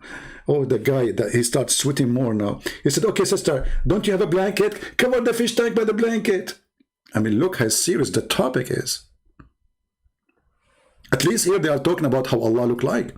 But usually, the conversation is so low. Very low. Okay, tell us more about Allah. Azza wa Jal. He's the creator of the all, what you see. And like, yeah, he is the creator of all what I see. That's it. It's proven. Exactly. That's why he says the sperm coming from the backbone of the man, and women have a sperm coming from their ribs. what you do not see, and he's not created, and he does not die, and he does not have an ending, subhanahu wa ta'ala. That's it. Subhanahu wa ta'ala. So Allah described in the Quran that he has a face. Allah described in the Quran that he has two hands when he addressed Iblis, Satan. And he told him, what? Hold on. There's a guy, his name is Mimi. He said, who said so? And there's a guy in the comment, he says, I wish to see you debating Mimi so he can end your career. Abdul, we end his career a long time ago. The Tits boy. Mr. Tits. Prevented you from prostrating to what I have created with my two hands. Two hands. So this is what Allah described himself. Allah says in Surah Al-Qalam that on the day of judgment, Allah Azza wa Jal would uplift and show his leg. You know what? I have to admit, I have a weakness when it's come to legs.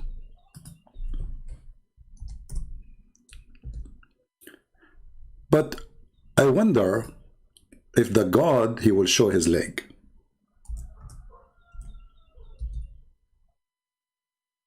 Which leg is going to be more beautiful? A leg of a woman or the leg of Allah?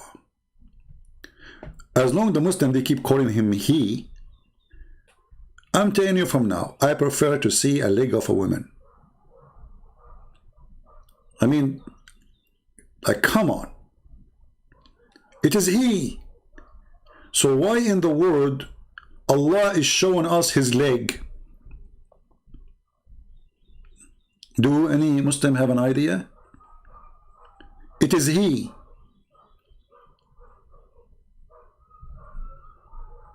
Anyone? So it is He, and He is going to show us His leg. I cannot imagine how the legs of Allah look like, but I got a picture.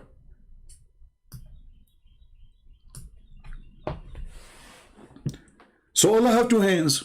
For sure is not spider, because spider don't have two hands. Allah have 5 fingers. For sure is not spider. Spider have no fingers. Allah have a shin. Spider have many shin. So who is Allah? Who is this God you worship? You are confused about His name. You are confused about His look. Okay, He have 2 hands. Where are they? And when you say He have hands, why He need them? You see, Jesus come to this earth as a man. Okay, He is, between us as a man, so He do what men do. He have hands. He grab with them things. Okay. Allah have hands for what? You see, the Muslim, they say to us, the Quran says, if Allah wants something to happen, they say, be and it's going to be. So what the hands for? Is this metaphorical? No. The guy is saying clearly, those are not metaphorical. He have 2 hands. So maybe we should make the second video after this. Or maybe I'm trying, I'm thinking to make it like a series about what this mean, maybe next video I will make what Israel mean. Hey Muslims, what Israel mean? The Quran keeps saying Israel, Israel. By the way, look at this spider.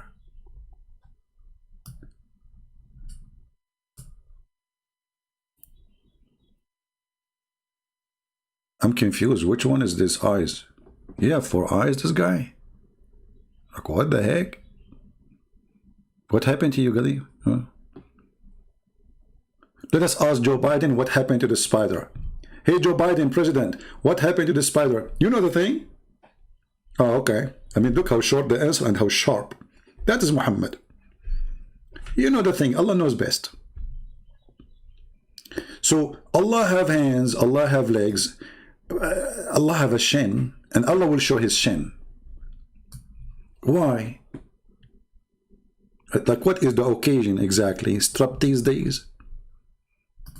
The day of stripping? Why Allah want to show His shin? And look how excited He is to describe for you how Allah look like.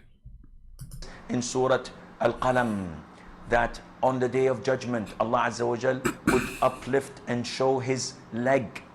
وَيُكْشَفُ عَنْ سَاقٍ وَيُدْعَوْنَ إِلَى السُّجُودِ. And they are called to prostrate, and everyone prostrates except the hypocrites.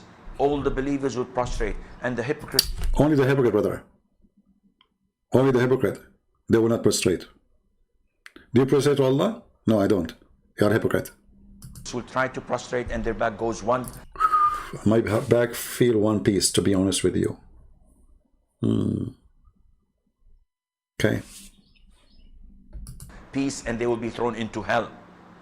Allah tells us about Himself subhanahu wa ta'ala that He has an eye. The Prophet tells us that the Prophet... He have an eye? One eye? Or how many eyes?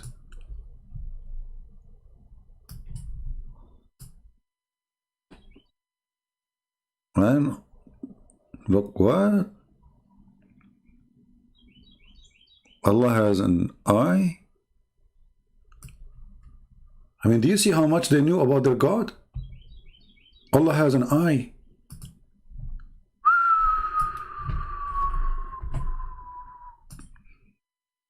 Do Allah close His eye?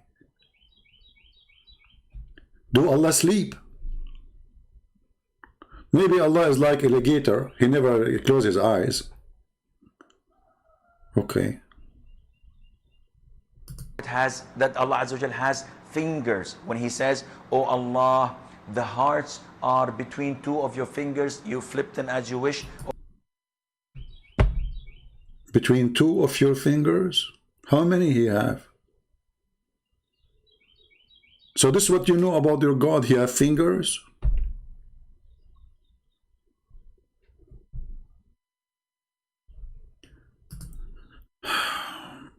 Please answer me, please. Is the hadith of Ibn Mas'ud where some force looking men rode him all night, even he is recited it true?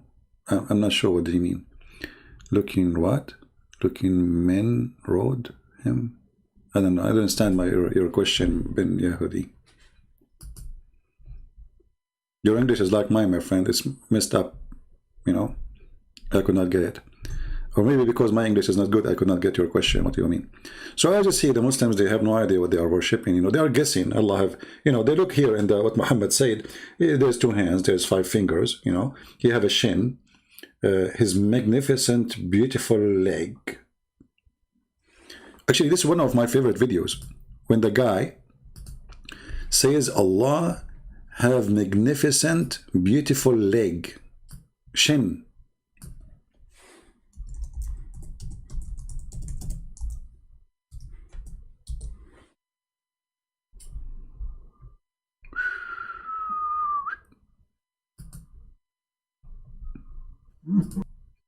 Let us see.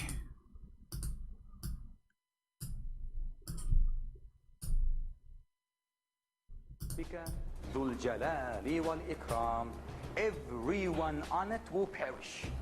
This guy, he added the music to the video. He's, you know, he destroyed it.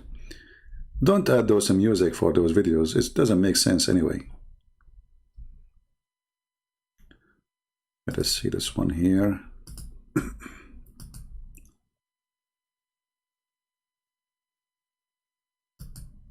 Abu Hurairah radiallahu anhu, the Prophet's companion, said that Prophet Muhammad once said, the meaning of the saying, the Prophet, Allah's hand is ever full. Now he used the word Yadullah mil'a. Now why do the translation here we use the word hands? Because Allah also talk about himself. Yadullah fawqa aydihim. The hand of Allah is above their hands. But how do the hand of Allah look like? Don't imagine. Don't imagine, brother. Brother, don't imagine. Stop. You cannot imagine. Allah have a hand. But how the hands of Allah look like? Don't imagine. It's haram. And there's a guy saying that Christian Prince is destroyed. My friend, all of you destroy me, as you see. But none of you dare to call me. I mean, do you see how easy to destroy Christian Prince, making videos about him? But where is the ones who can call me and show me that? Here we go. I have 1,400 people listening, and none of you. Let me open my Paltalk. Even though I was planning to go soon, but I will give you an extension time, so maybe you can get me busted, brother. I will open my Paltalk for any decent Muslims who can destroy me. Who wanna do that? Mayday, mayday. Destruction time. But the heroes, they make videos about me. Okay, this is for my good, because all of you Muslims come to me because Muslims keep talking about me, but nobody dare to debate me. But all of you can destroy me for sure. I mean, you are the winner always. Here we go. I'm logging in my Paltalk now. Huh? Bingo, I am in Paltalk. Who is the Muslim feel like destroying me? Can I join you? No. Guys, only Muslims, please text me. Only if you are a Muslim.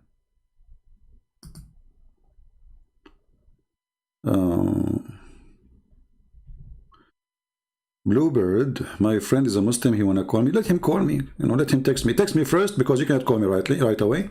Text me first, and I will call you immediately if you are a Muslim only.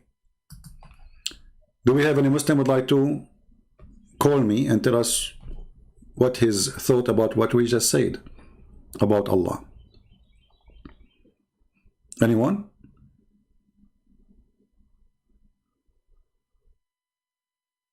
Who is a Muslim? He would have a golden chance, opportunity to destroy me in front of 1,400 people watching.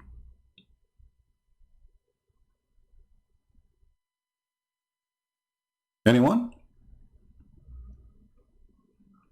My pal talk is open. Just text me and I will call you immediately. In the speed of Allah. Speed of Allah, that's not good. It take Allah 50,000 years, 1,000 years to send the angels and 1,000 years to come back. So how Muhammad was receiving the messages if take them 2,000 years to go back and go up down?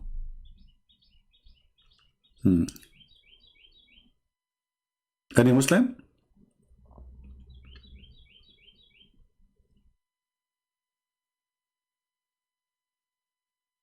Yeah, we have 1,400 people watching, but we have only 950 like. You hate me, don't you? Who is a Muhammadan would like to give me a call? See, if I am a person who have a blue eyes, American, you remember the guy from the Philippines says, I debated a real American. You're not real American. Like he's supposed to, like, he debated real American, man. Real American. I mean, look, listen carefully. He debated a real American. You are not real American, you have an accent. That's what he said to me. And actually, this is why they're afraid to debate me, because I have an accent. I am an Arab, I speak Arabic. I debated real American. Like, what? Real American? What this have to do with...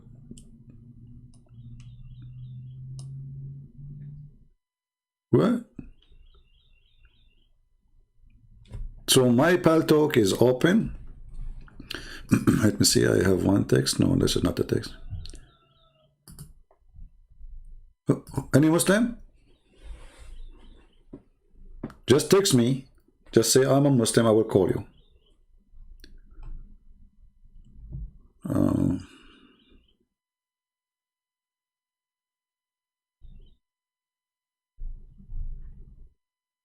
Nobody. Until now, there's nobody, sadly. Honestly, guys, if you have any Muslim sheikh, especially sheikh with a long beard, if you can ask them to come and join us, I will speak to them nicely, with respect, you know. We speak to the person, depending on what he deserves. If he is a rude, if you want to be filthy, this is your business. But people who they are respectful, we will speak to them in a better, even respect. I am a Christian, but I want to tell you that that God is not a sexual being, so he does not have specific gender. But I do agree that when he come to the earth, he come the form of the Son. Genius. Okay, thank you. We did not say that God have a gender. This is not what we said. When we believe that Jesus is the Son of God, we don't believe that God the Father have sex. So don't be silly. Do we have any Muslim?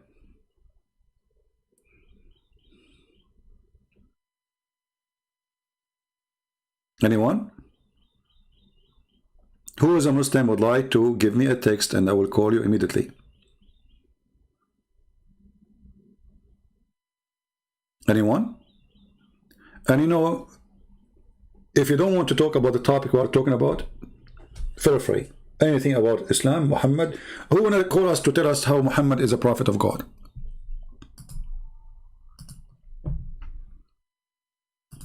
Who want to do that?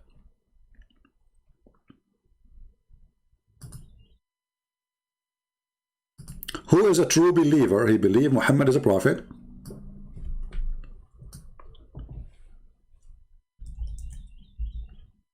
And he can share with us what make him a prophet and what make Allah God.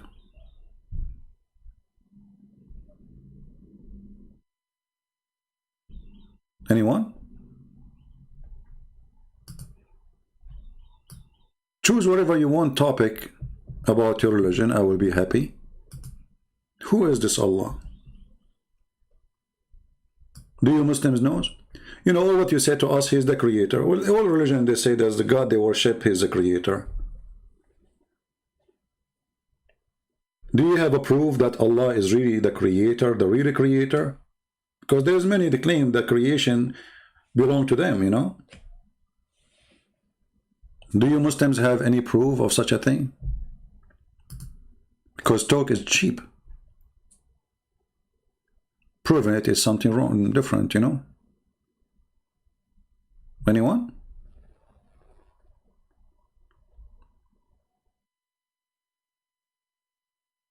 They claim they're I don't understand. Ibadat. I don't know what you mean. Sometimes I feel better about my English when I see some other English. So do we have any Muhammadan would like to call us? And I will speak to you nicely as usual. Unless you are rude, you want to try to put me down as a person, trust me, I will unleash the Middle Eastern inside me. You know, I am a Middle Eastern. Don't go there. You want to be nice, I will be nicer than you. You want to be rude, give it a try.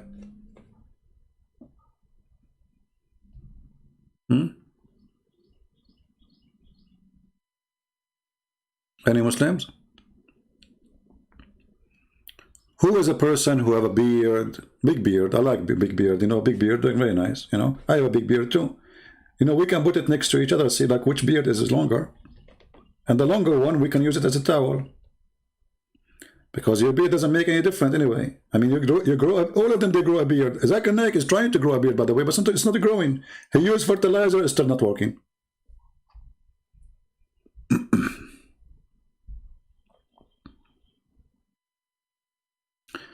Do you have time to teach us what the Quran means by uncreated? No problem. Let us make a question to the Muslims. Hey Muslims, what do you Muslims mean when you say the Quran is not created? As you see, there's somebody here is interested to know what you Muslims mean when you say the Quran is not created. Let us put your question for you on the screen. Thank you for the question. So now we are done with the topic, and those who want to download the video, please feel free to cut that part where, you know, we speak about Allah, who is Allah, etc. And now let us go here. And this is the question for Muslims. You see, the second you ask such a question to the Muslims, Muslims are so good to ask them questions like, can we eat ice cream? Is it halal? Those are, everybody volunteer to answer them. Is curry halal made by the Hindus?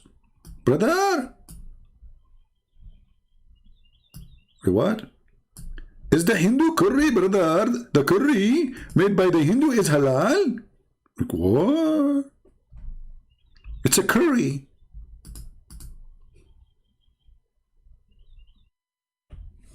Brother, is it okay to sit in the toilet seat and the toilet seat is facing the Kaaba? No, brother, haram. So all those silly questions, they are so good in answer them. The second you ask serious a question, they are not there. So now the question is, this is a very serious question. What the Muslims mean when they say the Quran is uncreated?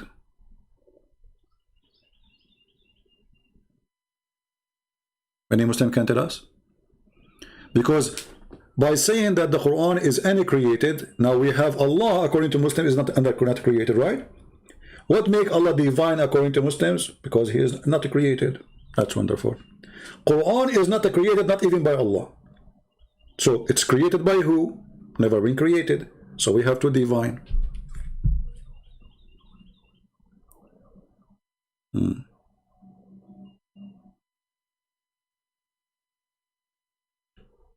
Anyone? You see, I'm giving you Muslims the question so you can help us. There's a sheikh. He claimed the Quran is created. Do you know what they did to him? The caliphate, he brought him in the day of Eid. He tied him up in the mosque and he slaughtered him. He said, today we are not going to sacrifice a sheep. We are going to sacrifice this man. What is his crime? Because he said the Quran is created.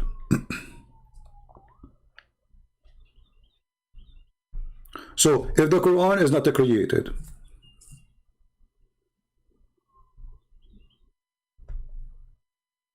and Allah is not created, so now we have two divine. How that can be?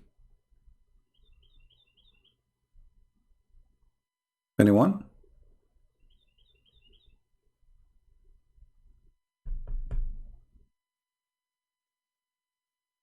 Do we have any Indonesian Ustad? There was, you know, I missed this guy. Too bad he died. You know, the guy who promised me 5 BMW. I wish they did not die, because I wanted to save his soul. This poor man, he will go to hell following Muhammad. He promised me 5 BMW. TP. What's his name? What's his name?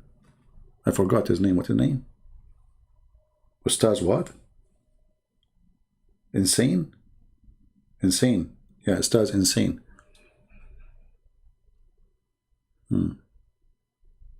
Insan, sorry, Insan.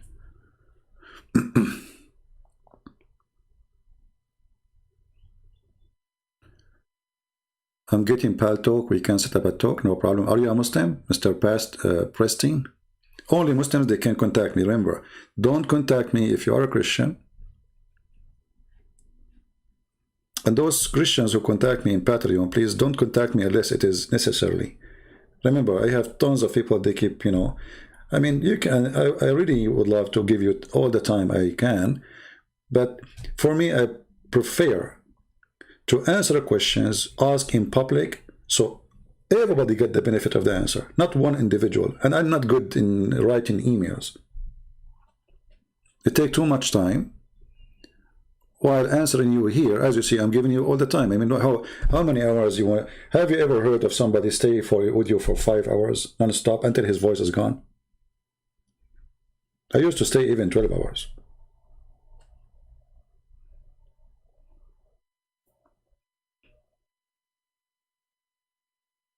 Any Muslim?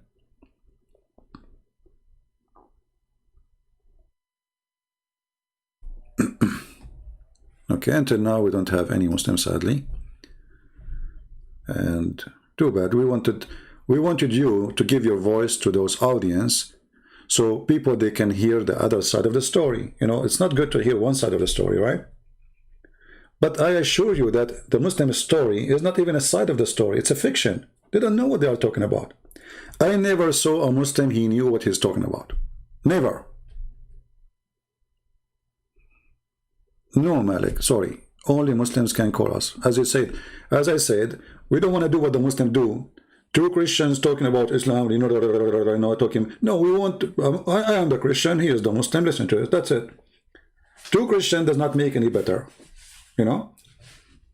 We do not need an interview conversation. We do not. I don't like those things.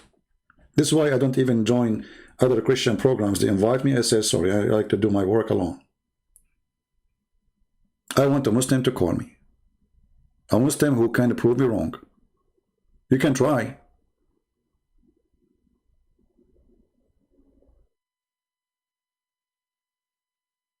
I welcome you to try.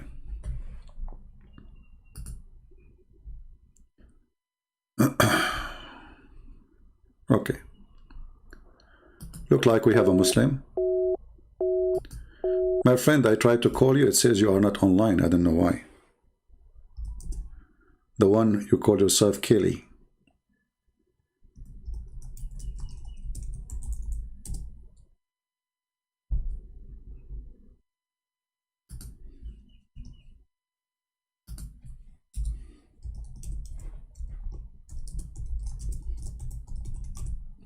If you hear me. Okay. So look like we have a Muslim. Let us see.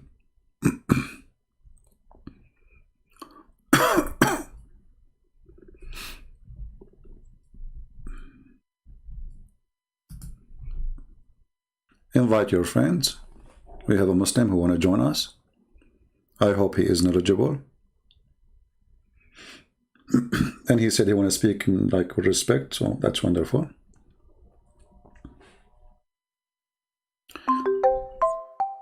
Why I don't debate Zakir Naik? Who said I don't? Let him give me his. I will call him.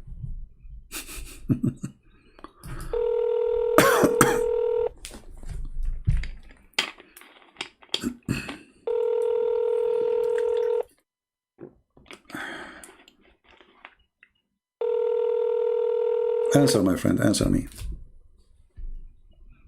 Hello? Hello, man. How are you? I'm fine. Who is talking to us? Just 1 second. Bear with me. I'm trying to set up my things around here. All right.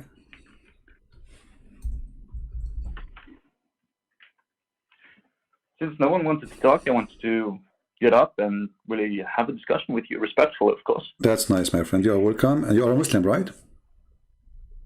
Sorry? You are a Muslim, correct? Basically, yeah, I'm pendling, and I really want to talk about you about a lot of things. No, I want a clear answer. Are you a Muslim or not? At this point, I'm pendling, but I really need some answers. You know, I really need to talk out my mind and see where we can agree and where we can disagree. So you are a Muslim. If that's all right for you, but if that's not all right, I can just get off. No. For me, I want to know. I'm talking to whom? So you are a Muslim, yes or no? Pendling. That means basically doubt is creeping up. Oh, you have a doubt about Islam? Okay, you're welcome. Go ahead. What do you want to say to me? Hold on. Let me get up my shit, because this is really interesting for me, because my background is Muslim family and all that, and I really had hard time throughout my childhood trying to describe the things with logic and with truth, with what you can call it, transparency. But there's a lack of all of those things in the religion. So I mean, I'm really trying to find out why it is as it is, you know. All right. Well, I will be happy to help you, my friend. Go ahead. What do you want to say to me? Basically, once you speak about Allah and basically who He is as I wouldn't say a person, but as a creator, you come up with writings from the Hadith and from the Quran, approximately how it is. So what I really want to know is, when you discuss this topic with Muslims, hard believers, and they would be saying like, you have no right to think about him, you have no right to imagine him, because even that is haram. It's not allowed. And so I'm stuck between this barrier, not really having to imagine someone I put my whole life into, believe in, and think that could save me, based on the beliefs on there's being hell and heaven. And so at the same point, not being able to reconcile with my own thoughts, to see or imagine, even imagine, think about this great God that I am supposed to be following. Okay. Well, first of all, who is? Yeah. Go ahead. Yeah, who is this God then? You see, if you go in the Quran, chapter 23, verse number 14, this is a verse supposedly present how Allah He created us as a human. So he said he fashioned the drop of a clot, and then he fashioned it into a dead blood.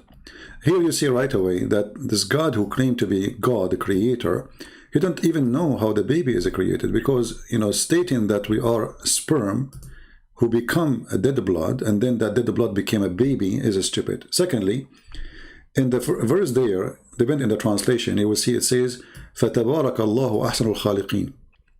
Allah is the best of the creators. So every translation is different. Some, they give correct translation, they say the best of the creators. Some, they say the best to create. But even if they say the best of to create, because if he is the best to create, that means there's other creators, but his creation is best, right? And if Allah is the only creator, and this is the only idea of worshipping Allah, that because he is the creator, so how Allah can be the best of the creators? So Muhammad at that time, he was arguing with those people who believe in other gods, and obviously Muhammad, he believed in them too, but he is saying my God is better than your God, so let us worship high God, not the lower one, because he is the best of the creators. So Muhammad, through stages in his life, he was trying to create a religion. He don't have one really. He is following what the pagan Arab they do before him. Their God name is Allah. That's what the Quran says. The Arab, they are called mushrikeen because they associate with this Allah other gods. And by Muhammad saying that Allah is the best of the creators, he accepts that they are gods and he is God. But Allah is the best of the gods who create. So obviously Islam is a pagan cult. It's a collection of religion and somebody trying to establish a religion. He don't have one. That's why Muhammad, he take, Muhammad is confused about what to take and what not to take. So in the beginning, he stopped going and praying toward the Kaaba. I think you know that, correct? Do you agree? Yeah. Okay. So if the Kaaba is the house of Allah, yeah, I can. Why Muhammad stopped praying to it? Because in the beginning, he was trying to be, with the Christian is a Christian, he's like Obama. With the Christian is a Christian, with the Muslim is a Muslim, with the Jews is a Jew, with the atheist is an atheist. So Muhammad in the beginning, he abandoned the Arab religion. He copied from it just the name of the God. He don't want to kiss the black stone no more. He don't want to go around the Kaaba no more. He don't want to do Hajj no more.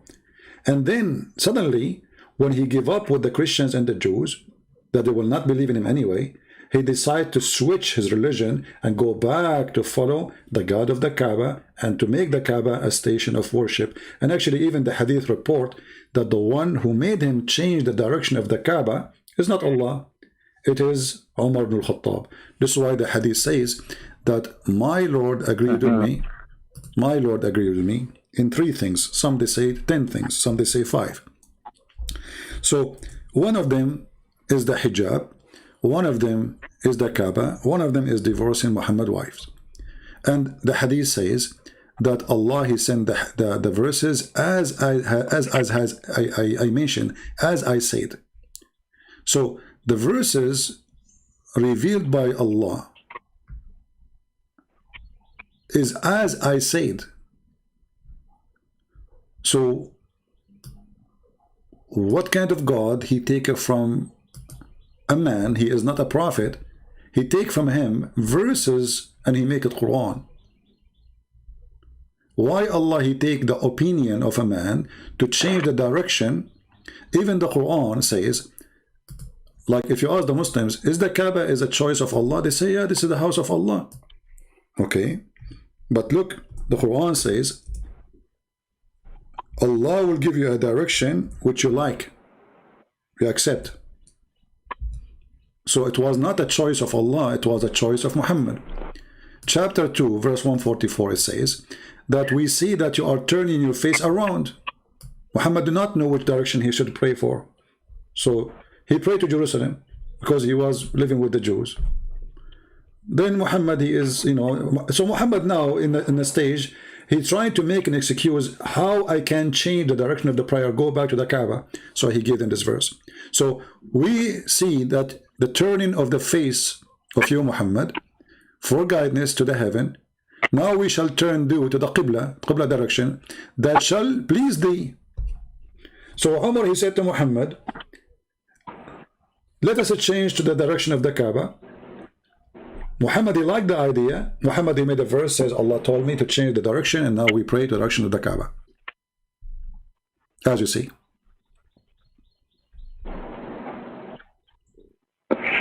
There's a lot of good things you're saying now, but the thing is, with all of it, it's so contradicting. It's a contradiction on top of contradiction, which really doesn't. When you try to cement something as a religion, it will be very shaky. As you say, when there's a lot of things that contradict each other, it really doesn't get off as a really steady religion.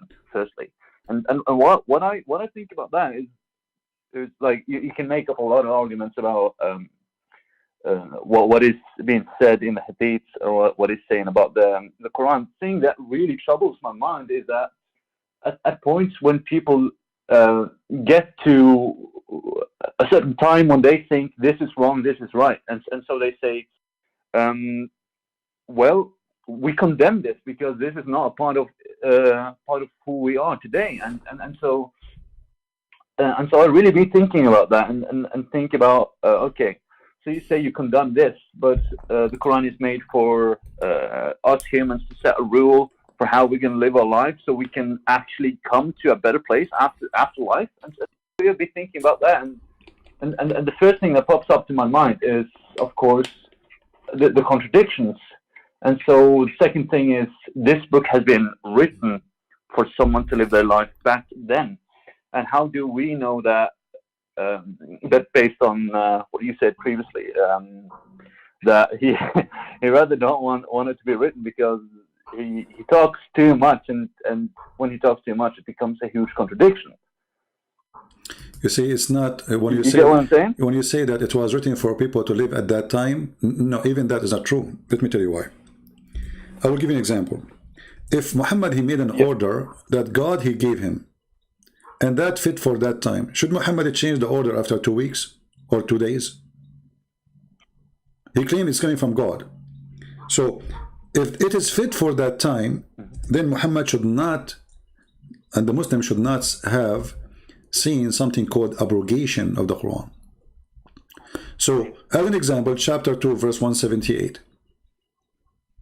O who you believe in the law of equality is prescribed for you in the case of murder, free for the free, slave for the slave, women for the women. People, they start dying laughing at this law, because what Muhammad said, in the case of murder, if a man, a free man, white man, he killed a white man, the white man would not be killed. We kill his slave. Sorry, if a white man killed a white man, we kill the white man. If a white man killed a slave, slave for the slave, we kill his slave. If a woman, she killed a woman, or if a man killed a woman, we kill his woman. What kind of law this law is? So Muhammad, he implemented such a stupid law. He thought this is what Moses believed. He thought this is the eye for an eye.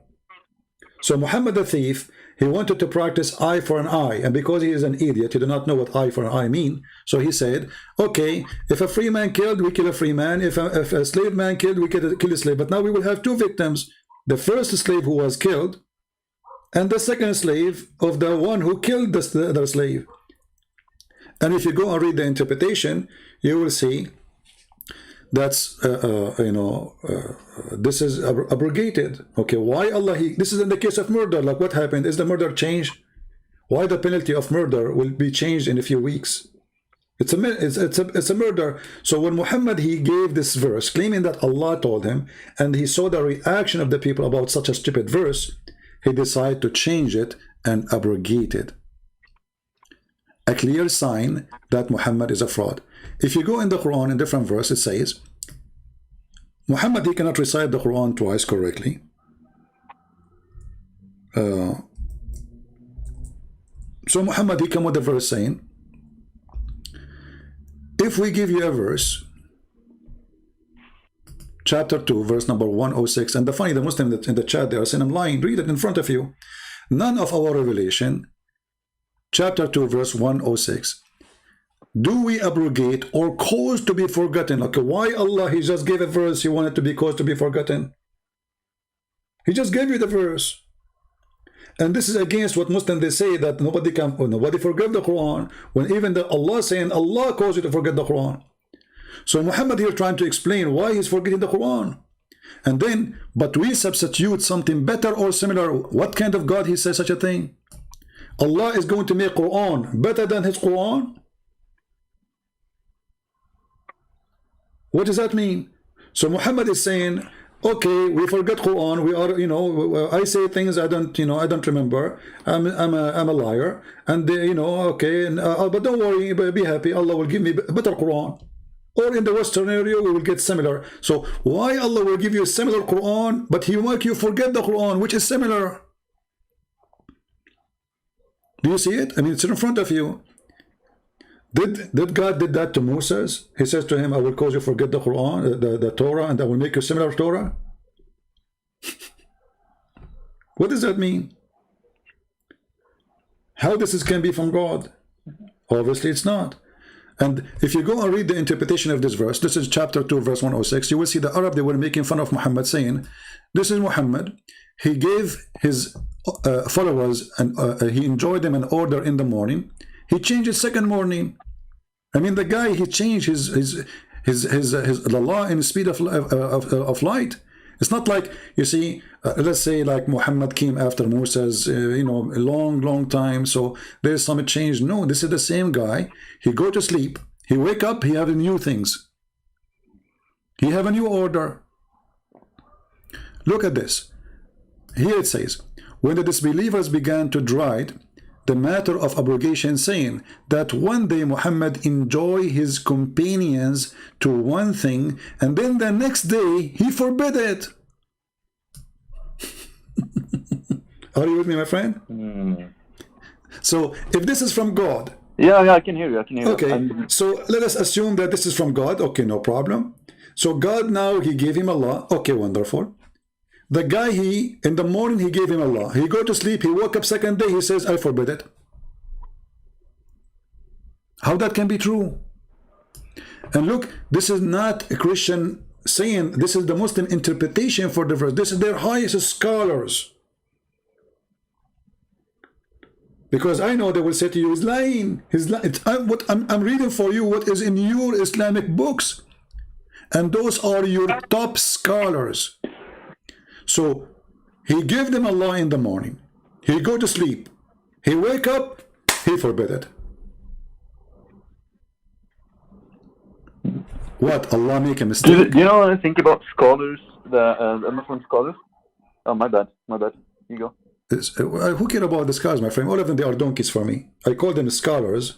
Those are scholars for Muslims, not for me. No, yeah. But what I'm trying to tell here is basically the way Muslim scholars are looking at text is so, in that sense, they kind of cherry pick something that they think could fit to what makes sense, and so I'm in the top. My friend, in Islam there's nothing is called makes sense. Even the Muslim, they don't say, like, you can go watch Muslim videos, they say the Quran is irrational, it doesn't make sense. So he says you cannot make it make sense. This is how Allah He wanted. That's it. Even the Quran says that there's a huge part of the Quran nobody knows what Allah meant save Allah. So what sense? And what makes sense in this? Let us say I want to follow Islam, and then you are a prophet, I'm existing your time, and then you say to me, it is haram to do this. Second day you say it's allowed to do this, and the day after you say it is haram. Even the mut'a, Muhammad, he forbid it, he allowed, then he forbid it, then he allowed, then he forbid it. What's wrong with you? So the Arab, they notice that this is coming from God. Like, why God want to give you even a Quran and He will make you forget the Quran? And what is the purpose? To give you similar Quran. It's like saying to you, I'm going to burn your house, and then I will burn you the same one. I will build you with the same one. So why you burn it?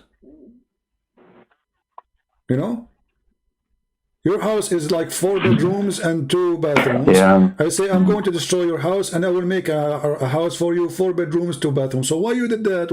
What's the point? So here Muhammad, he is an idiot. He is suffering or struggling to make himself look like a prophet. So he's trying to fix his mistakes by changing what he gave them yesterday. He's trying to fix it. There's no way that Allah, if He's God, He would do that. So my friend, I invite you to leave Islam right now. What do you think? What I've been thinking about this is that the contradictions about the Islam, and basically as I've picked up since I've my exams, I've been doing a lot of because I'm still not finished with my this is my last semester, so I'm finishing up, and I've been I had some presentations about fairy tale, and this one guy, this one researcher that I don't remember his name right now, he managed to get out all the rules for how you can make a fairy tale. And this is what's interesting about that. that how you can tell it in such a way that you can leave it as it was a time, that you can't question the time before, and also make up the rules that it's similar to fantasy, and at the same time hold someone around the neck long enough so they don't leave. And so that you never hear about a Muslim becomes ex-Muslim. You hear only a Muslim goes missing. That's the hard thing about leaving it, you know, because No. you're so You see, stuck in it. no. This is not And the true. sad truth is, No, my friend, you're born in it. It's imagine if I was born a Jew. Would I become a Muslim? You are wrong. I would say a Jew. Yeah, let me tell you, you are wrong. If you go in history, you will see the day Muhammad he died, there's tens of thousands of Muslims left Islam immediately. This is why it's called the War of Apostate. So Muhammad was not able to put them and force them to be a Muslim unless the sword is there. And this is the same today. So when you say it's hard to see somebody leaving Islam, no, there is a lot of people leaving Islam because Islam is gang. People don't go in the street and make videos says, I left Islam, because they knew the consequence. So you are mistaken in this point. And people are leaving, and there's a lot of people questioning, and they are out of Islam already. But how you can know? I mean, if you they ask Ahmadinejad, he says in Iran we have 0 gays. No, that's possible. They have zero. Listen. They have 0 gay in Iran. They have 0 atheist in Islam. I mean, in Iran. They have 0 gay in Saudi Arabia. They have 0 atheist in Saudi Arabia. Exactly. They have 0 Hindu in Saudi Arabia. They have 0 Christian in Saudi Arabia. Why? Because nobody have a freedom. So it's not because they are soak of it, but because there's no freedom to know who is a believer or not. Everybody is forced to say he's a believer. Even the Quran says that those who convert to Islam, they are liars. You know, when the Arab they says we believe, Muhammad said to them, don't say we believe, say we are Muslims, Aslamna. Okay? So you are not soaked into it. It's a choice you make. And today we are in the world of the internet. And you know, you can do a lot of things. You can change things. I understand if you live in a Muslim country, it is not easy. You have to hide it. Otherwise, they will do something to you. But I believe things is changing so fast. All right? In chapter 49. Yeah, but the only thing. Yeah. My bad. Chapter 49, verse number 14. When the Arab they say we surrender to Islam, Muhammad said to them, Allah said to them, don't say we are believers. Say we surrender to Allah. We are Muslims. So don't say we believers. Say we are Muslims. Imagine. Don't say we believe. Say we are Muslims.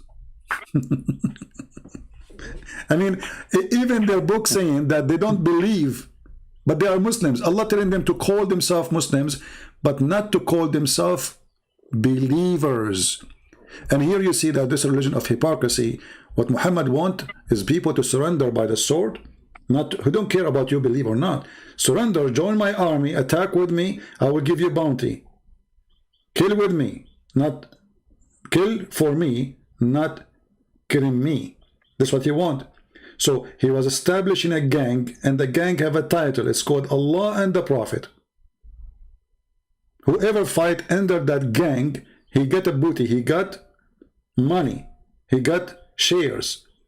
That is Islam, and this is why Islam grow, because those who don't have a job, those who have suffering, let us attack other nations. The Roman are rich. That's why Muhammad said to them, attack the Roman and get the blondie girls.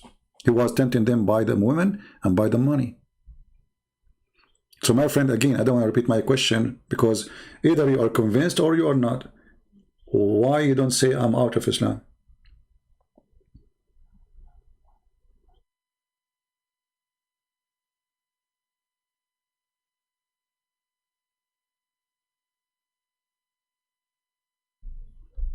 Are you with me? Hello? Hello? Okay, well, maybe we lost him. Maybe he don't want to say, I don't know. Maybe he's scared to say I'm out of Islam. This is your business. I don't want to force you to say it in public.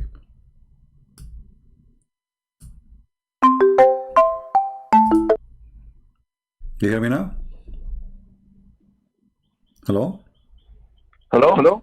Yes. Okay. you hear me? I lost you for some reason. So, Yeah, so the my last- friend, sorry, my why you bad, the don't last- say I am out of Islam? I mean, after all of this, do you still really want to say I'm a Muslim?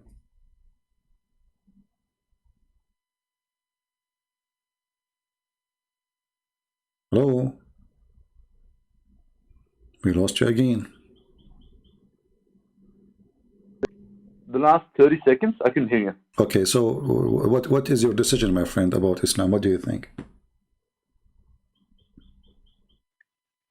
To be honest, deep down, I want to be free, and so I am. I am physically free, but it is a huge, huge psychological trap which you are born in, and so I want to be free, and the only way I can be free is truly by exposing myself to something.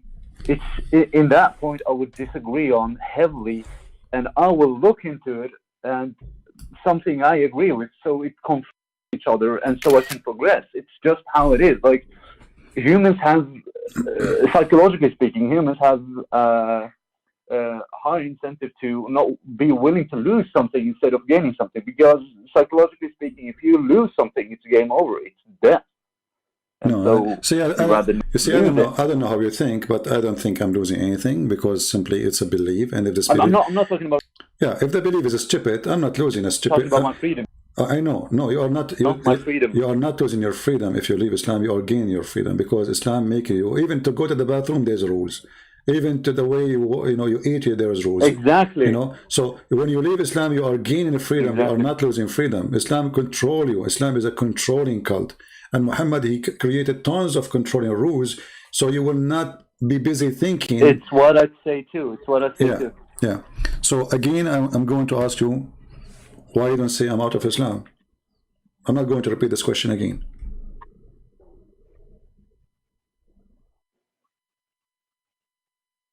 Oh yeah, I'm not conflicting in any way, like with your question. I'm asking you now, why you don't say, why you don't want to leave, my friend? You want to leave or not? You want to leave Islam or not? And my philosophy, Abdul. Huh? Sorry, let me get to this one thing. My philosophy. My friend, don't tell me about your philosophy. My friend, your philosophy is your philosophy. The religion. I'm here to help you to get understanding of what is right, what is wrong. So, based on what we said, not in philosophy or my philosophy, based on what we said and the proof we provide, is Islam is from God or it's false? I want an answer from you. Is it from God or false?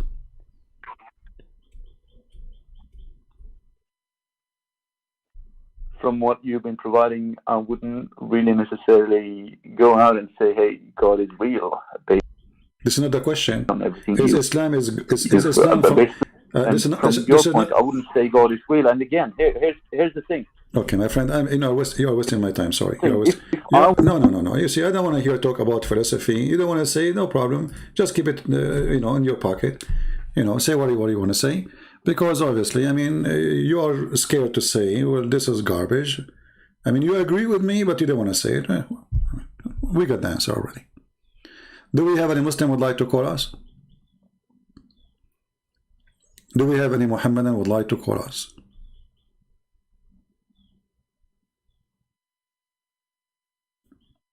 I don't like too much liquidation in the answers. Either yes or no. So you agree Muhammad obviously is a liar. You agree the Quran is full of contradiction. You agree it doesn't make sense. But still you don't want to say, I'm out of Islam. Already you did.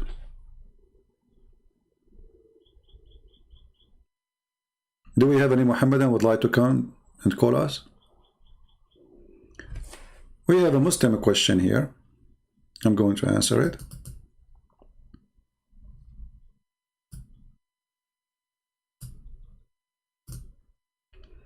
I am a Muslim too, and I heard strange things about Ya'juj wa Ma'juj. That there are billions of people living, I think he want to say, living between a wall or mountains? Can you explain? My friend, your prophet, he said, as long as you are a Muslim, so I have to say your prophet, he says that each one of the Gog and Magog, before he die, he make 1,000 equal to us. So from every human, there's 1,000 of Gog and Magog. So if we are 7 billions, then there is 7 trillions from Gog and Magog. And Gog and Magog are not even human. They look weird, to the point a person, he sleep inside his ear. It's like a tent, you know. So you are questioning, okay, where are they, right? They are behind the mountain. But all of us, we knew that satellite, they scan all the earth. And what mountains is that where Gog and Magog is hiding behind? And the idea of that those people or those this creation, they cannot come out of those mountains, is proving that Quran believe that this earth is flat and those mountains are separating the earth. So we have, because even if I have a mountain, I can go from different direction and I can cross to the other side. What does that mean? So what if there's a mountain, let's say between me and you and the Himalaya? Is that the only way for me to go to India is to go through the Himalaya? You know what I mean? So Muhammad, he made it so clear. In the same time, again, he copied a fiction story. He made a story about it. Even in his time, he says that Allah, he said, look at this false prophecy. This is Sahih Bukhari. Muhammad, he wake up and he says, "Awi to the Arab." Okay, what happened to the Arab? What happened? He says, today a hole has been opened in the dam of Gog and Magog like this. He's scared, he's terrified. Arab, get ready, they are coming to you. And the prophet, he made a circle with his index. So a circle like this, is it scaring the hell of you?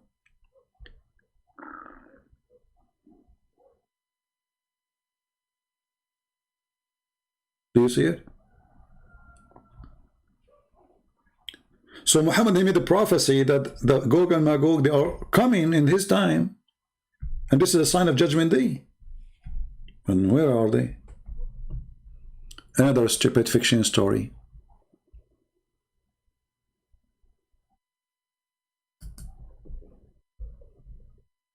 Do we have any Muslim want to say anything about this story? Anyone? All those stories are very funny and very stupid.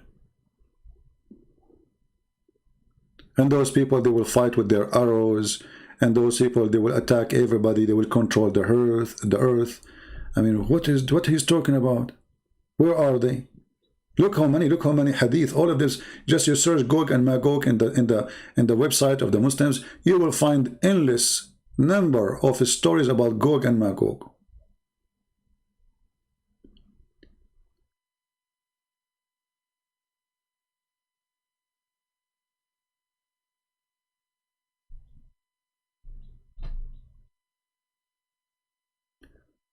Well, he is scared for his life. No problem, my friend. I don't want you to say something will hurt him.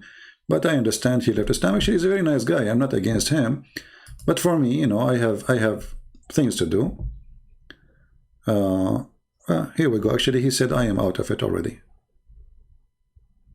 Yeah, the person is very nice. I mean, I'm not against him. But for me, I like to see the result of the fruits of my work. Either I was be able to help him or not. I'm not going to show what his name in Paltalk, but this is what he said to me. Thanks for what you provide, whatever. I am out. I was about to briefly sum up. All right. So thank you very much for your answer. You want to call me again to say loud, clear, I am out of Islam so people hear you? Feel free. This is what I wanted to hear from you, So he's out of Islam. I'm happy for him. Yeah. Here you will see, look, Muhammad, he said here, in this hadith. He's talking about Gog and Magog.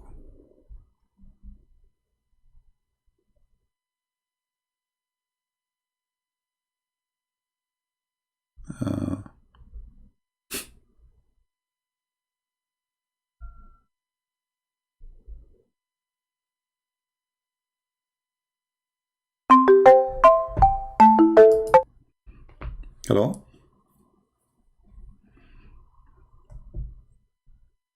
Hello? I am out of Islam. Like, it's nothing that can take up more of my time or my mind capacity. I'm out of it. All right, that's wonderful, my friend. I want to hear from you because I don't want to waste your time and my time. You know, I understand the way. No, thank you so much, man. Yeah, you know, I'm grateful for the opportunity that you've granted me this knowledge. Thank you so no, much. I'm here to serve everybody, my friend. I'm not really, I'm not here to put you down or even not to speak to you. But in the same time, we have to come to a conclusion as adult, and the conclusion, obviously, you agree with me, Islam is false. So I was wondering why you want to say it. So now I'm not supporting that. yeah. So you agree that Islam is false, and that's wonderful. Now let me ask you then, what do you think about Christianity? As long as you agree Islam is false. I think more about my philosophy, actually, about coming to what I was about to sum up is coming to this world. How I see it is just as a wave, and what I can do in the ocean as a wave before I get back into the ocean, become a part of everything. What is the wave? What the word wave mean? It's an example. It's how I look to see it. I understand, but when we use an example, we should understand the example. So what the word wave mean? A wave, it's like basically a part of an ocean. It comes up and goes down. It's briefly an explanation of the ocean. And the wave is not really what you're saying. The wave is a reaction of an action. So you throw a rock on the water, and that rock push its size and its weight inside the water, and that cause a force to cause a wave. So if you are just a wave, or a wind, if you are just a wave, which is reflection of an action, then you don't want to be the action yourself. Why you don't be the rock itself who can make waves? So if I am you, I say to myself, I'm not going to be the wave. I'm going to be the one who make waves. So I'm going to make a wave between the Muslims, and wave of Muslims will leave Islam because Islam is a cult. So there's a huge difference for us to be someone who is reflected, or let us say we are a reaction of an action of somebody, or we are the action. Which one is the one is more active, the action or the reaction? So in the law of physics, reaction is, let us say, it's a victim of the action. It's not really the one who is doing things. So if I am you, I will change the way I see myself in the philosophy way, as long as you like philosophy, and then I will choose to be the rock who, if it jump in the water, I will cause the water to make waves, and my wave will go to the end of the other side of the world. So if I am you, I choose to be a wave creator, generator, so my waves can come to others, not just a person who get reflection of others. So establish yourself with your philosophy, understand yourself first, and understand that you are a person who created by God for a reason, and that reason is to be you, a person who generate, not a person who reflect.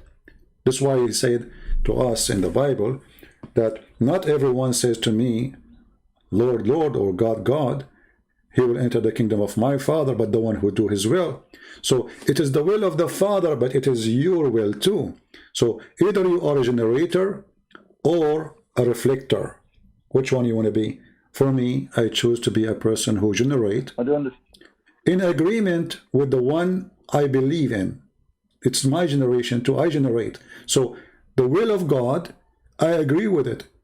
So I do the will of God, but still it is my will, even though it is the will of God. So for me, I like you to thinking about But things Abdul, differently. do you also? Yeah, Abdul, do you also think that God is so mighty and so that He understands the feelings of us creatures, us humans, that we are under a difficult time, My friend, and you are not. just out. God is like not. being the rock. Yeah. In your sense. God is not waiting for you to be a genius. He knew what he created of you. You are his creation, right? So he knew exactly each one of us limitation, because the limitation of each one of us is different. We are not the same. So there is some of us, we are very limited. Some of us are smarter. So that's not your fault. So God will judge you based on your limitation and how much gift he gave you. It's like somebody, you know, the Bible have many parables. So I give you some money and says, go and invest this money.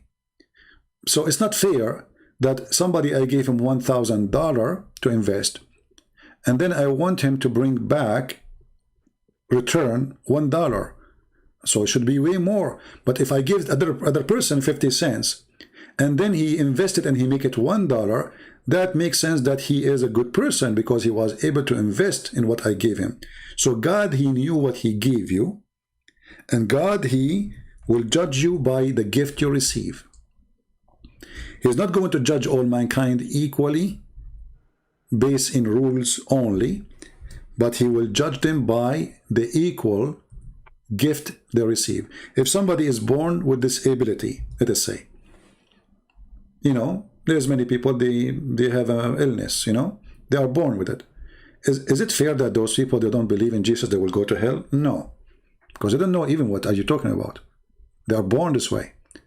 So God, because he is beautiful, he have a beautiful justice too. And the beautiful justice of God is going to rule. Not the aggression, not the, oh yeah, not the aggression, you know, because always people, they think about God that he is aggressive, he is, you know, he is, he will torture us, God, he is loving to you, and because he loves you, he will judge you based in what you receive. If you did not receive it at all, like what if somebody, he live in the jungle of Brazil and never heard about Jesus? God will judge those people based in but what God they... only loves us at an extent. Is that right or is that wrong? Sorry, I don't hear you. Go ahead.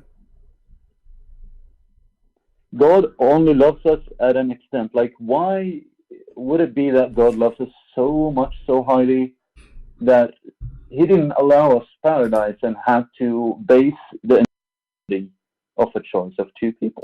No, actually, my friend. Like, I'm not trying to jump from an Islamic tree to a Christian tree. I'm trying to get down to the ground. No problem. My friend, God, he allow you to stay in heaven. It is you who decide to leave.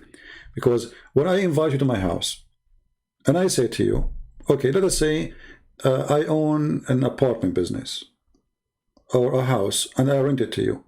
And I say, please, if you bring somebody else to this house to live with you, I will kick you out. And you agree, right? So you agree in the terms and the conditions, and then you break the terms and the conditions. So it is you who decide to leave. It's mistakenly to think that God, he kicked you out. It's you who kicked yourself out. Because if you did not break the terms and conditions of this heaven which he gave you as a gift, he loves you to the point he gave you a garden, not hell. And then you decide to do your own rules as if you own the garden. You are just a guest. And then you, by breaking the rules of the garden, you decide to leave. So how we can blame God for such a thing? Well, the thing I think about is like grandparents that once had rented an apartment, and this landlord is gone, kicked them out, and so I was born in the streets, and so that really doesn't reconcile with me really good. My friend, what did I for do? us as a Christians, I was born here. This is my normal. No problem. You see, you can make even your earth a paradise if you want. The Bible says, live, be holy like your Father. So the place is not the problem. It is us who is the problem. You see, Adam was in heaven. It's not the place was the problem. It was him, the problem. So if we want to make the problem is the location, we are just trying to divert our responsibility for what we do. It's like when Zakir Naik says, well, if women, she wear nice short skirt, well, men, they will rape her. What do you expect? So he's making it a responsibility of the women who she's the victim, not the man to control himself. So either we say we don't want to be responsible for being a human, and we want to live like animals, and then we will not be responsible for anything. You know, a cat, she do what cat do. A dog, he do what dogs do. Correct? So a human should do what a human do. Then a human, he chose to be a filthy, he chose to be perverted, he chose to be a criminal, he chose to be a thief, he chose to be a killer, but yet the human have many help. Many who came to help him says, hey, don't do this, this is wrong. Even inside your God, he created you with some dignity to feel that this is evil, yet still you do the evil. So if we want to blame God for my evil, that is not fair. For it's not God who told you to be evil, it is you. But always you justify it saying, oh God, he created me. Oh God, he made me. So I'm being what he told me to be. No, you are not. It's just a way to take away your responsibility. So based on based on that statement, would you say I'm closer to God than you are? You being in, I don't know what is my friend. I do not know who is inside you. I don't know how close you are to God. I don't know. This is between you and God. You see, in Christianity, we believe that God is a relationship with the person, not religion. So, for me, I believe that I am close to God when I do His will. I am not when I'm not. Very simple. So, the will of God is to believe in the Messiah who came to save me. If I reject His saving offer to me, I'm rejecting God anyway, and then I believe I'm far away from God. So for you to be closer to God than me, first of all, you need to be a person who believes in such a God, and you believe that you are going to be in a personal relationship with Him. And that's why I'm saying to you, what do you think about Christ? So if you want to be close to God, you have to be close to God, to God Himself, and that is Christ for me. Maybe you don't believe in Christ, maybe you will not believe, this is your business. But in my opinion, I believe to be close to God is to serve Him by serving the people. Jesus, He washed the feet of His disciples. When the disciples, they said to Him, Master, Lord, what are you doing? Now, we are the one who should wash your feet. He said, if you don't do it, you don't belong to me. I don't know you. So, in Christianity, you want to be in heaven? You can be in heaven even if you are on earth. By being a servant, for that make you a master. As long as you like philosophy, how deep we can go more than this. To be a master, you have to be a servant. Why? Because Jesus, He wants you to earn your rank as a master by love, not by authority. You know what I mean? And there's a lot. My thing is there's a lot of ways to earn a closer relationship with spirituality or the divine, as in whatever shape or form you want to conclude that is. I think that the way I can get closer to divine, or actually being a part of everything, is not to disturb everything, be a part of everything. It's like it damages me so much to think that there is a virus, corona, and it adapts, it mutates to actually live longer in the host. And so us humans, we are just like a virus. We are in this planet damaging it. We are killing other sentient beings, and so my friend, don't confuse yourself about that gets you closer to God. My friend, don't go there. I mean, killing and thief. Why you want to go there anyway? I mean, is killing something we do every day? There's people that are criminals. So let us make it simple. I just said to you that Jesus wants you. But let me ask you a question before we continue. Abdul, one quick question before we continue. I'm not Abdul. All right. What do you eat? What do you eat? What I eat? Do you eat meat? Yeah, I eat meat. Yeah, do you eat meat? Yeah. Do you eat something that had a life before? I do. Do you consider that as, if you cut that out, you'd be closer to God? So you are trying, like, maybe you are copying from some philosophy that about eating vegetation, right? So is eating vegetation will not make you eating something have life? Isn't it? Vegetation have life too? So your philosophy it has here, life, but it doesn't feel. My friend, obviously you you can shit it out. are. No, your thinking is very shallow. You can shit it out. No, my friend, obviously you are. No, you can shit it out. No, your thinking is very shallow. I want you to go right now and search how you can grow tomato, how you can grow tomato so crazy. How they put a fish under the root of the tomato. Okay, but tomato is a tomato. But tomato is eating fish. So you think you're a vegetation person, you are eating vegetables, but the fact that the vegetables you are eating is eating fish. And you think you are a vegetarian and now you are not harming anyone. That is a joke, my friend. People need to think deeply, and we are very shallow. No. This is vegetation. Being a vegetarian is not you not harming. You are harming everybody. If this is what the harm means for you, all what you do is eating others. You are eating others. You are minimizing harm. Anyway, my friend, we don't want to go like in a circle talk. I mean, there's no point of this, my friend. There's no point. But the idea of not to eat animals because that harm and suffering. No. Sorry, I have to let you go. I don't want to go there. I mean, this is really far away from my topic. But I understand how people, they, like super spirituality and, this crazy stuff, I eat plant because I don't want to eat harm animals.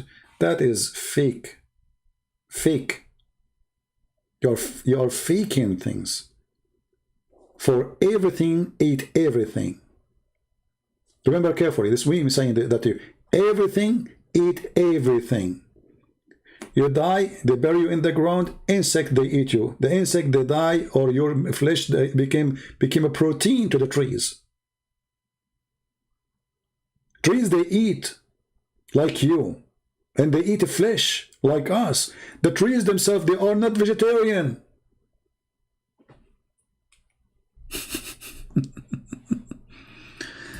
People, do you understand what I'm saying? Grass and trees, and they are not vegetarian. They eat meat. I really, I feel sorry for people how they think. I mean, we should not be shallow in the way we think. And now, okay, I'm going to eat vegetation because that will not make me kill a fish, right? Well, the tree is a creature too, have a life, and they die too, and they're born too, and they have seed, the same as your sperm and your egg. It's a form of life. And the trees themselves, they eat the flesh. They eat dead bodies. They flourish actually with them. Not only they eat them, they flourish. It's a cycle, my friend. God, he created such a cycle.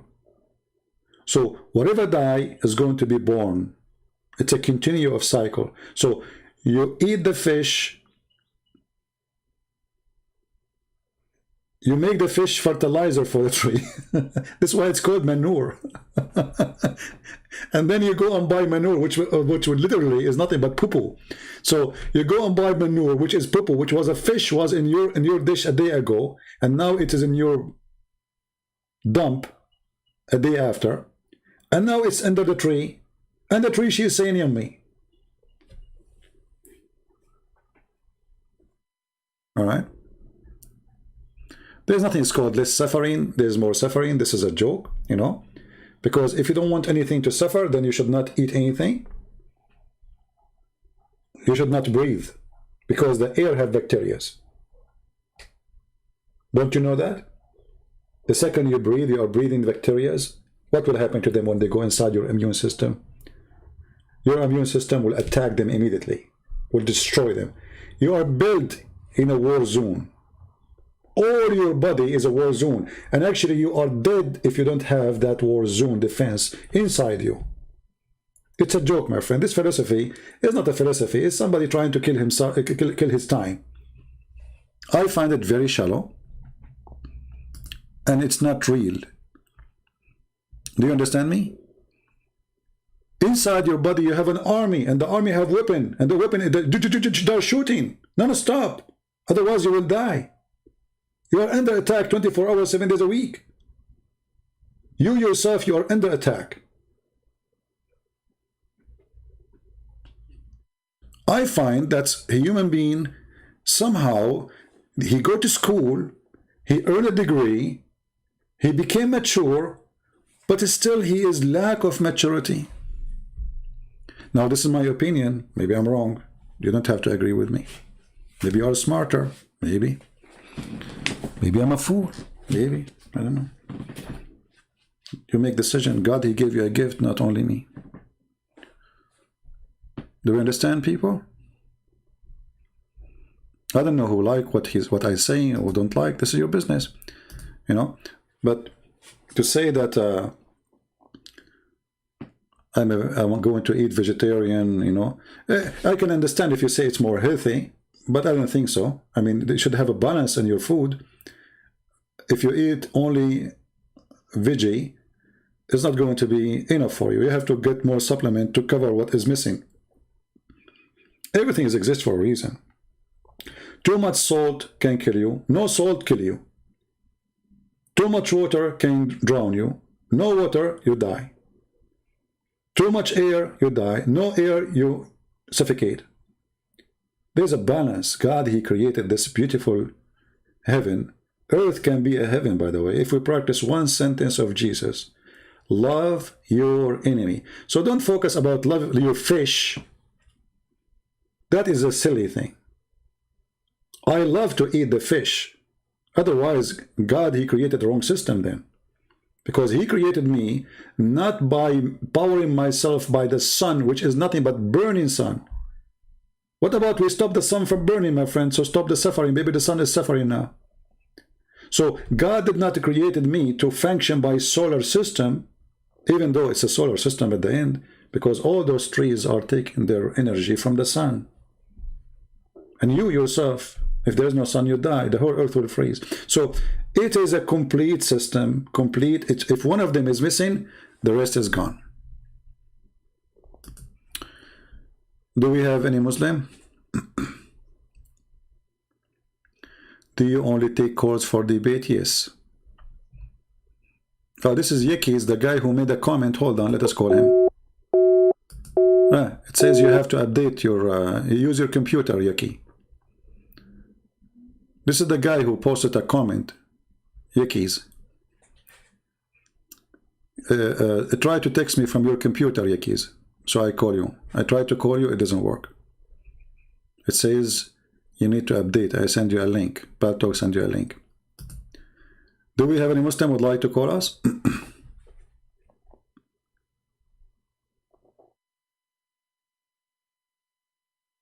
Anyone?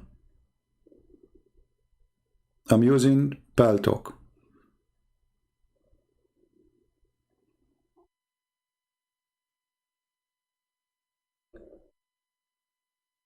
Right? See, the Bible is so clear. Christ, he said, God created Sabbath for the man, not the man for the Sabbath. In the world today, people, they made the Sabbath more important than the man. You know, Bill Gates, he want to dim the sun. The owner of Apple, he have different idea. Joe Biden, he have different ideas, but all of them, they are just lying to each other. Because one volcano is more than all the cars in this earth.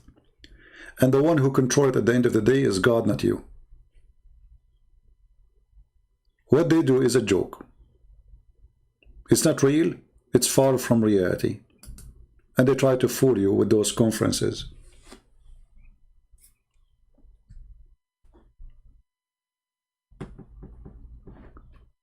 When the scientists, they say that the earth was covered by water, was that because of global warming?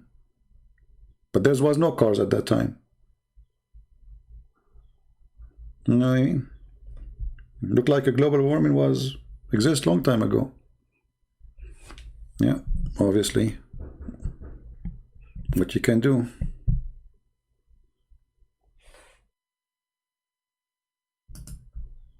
Right?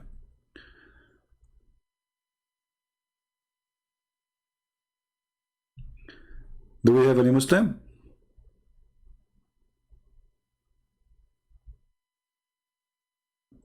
Any Muslim would like to call us?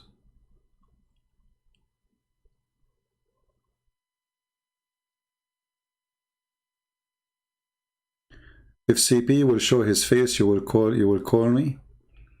And who cares if you call me or not? And why I want to show you my face? Are we in a date, Zahra? Is that a date thing? Why a girl, she want to call me if I show her my face? Is it okay if I show you my toes? Does it work? I don't know, people are weird, man.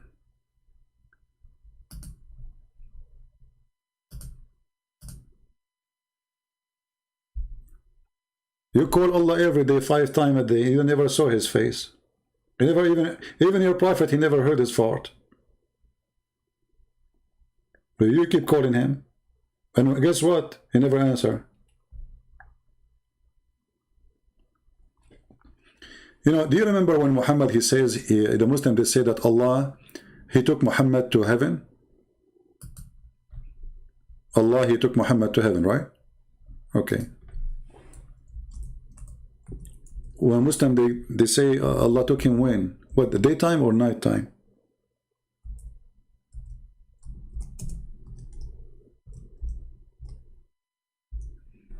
What night? What time? Is it night or daytime, Muslims? You will say at night time. But isn't it Muhammad, he says Allah, he come down every night in the 3rd part of the night? So Muhammad, he went to the heaven to meet Allah. But Allah is down.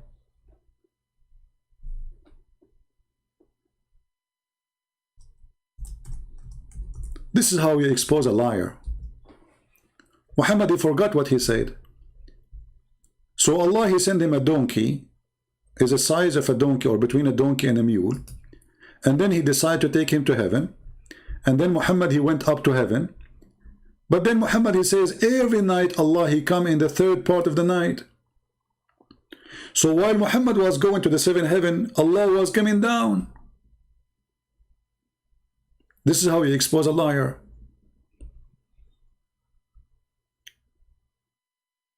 So Muslims, is this story is true? That Muhammad, he went to heaven? While Muhammad, he says Allah, he come down every 3rd part of the night.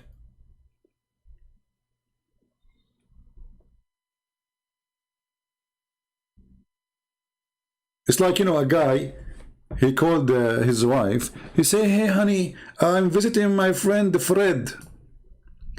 And Fred, he just knocked at the door.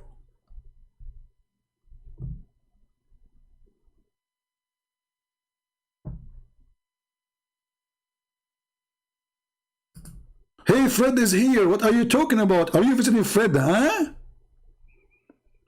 This is what happened to Muhammad. Liar. It's very easy to, you see, Islam is the most silly, stupid cult to defeat. But how you can defeat a cult if you are ignorant about the cult? You cannot. And how the Christian, they can fight such a cult if their priests are ignorant and liars? Like the priests we see, some of them, they saying that the Muslim worship the same God. How many of them? There's a lot of liars. A lot of liars, my friend.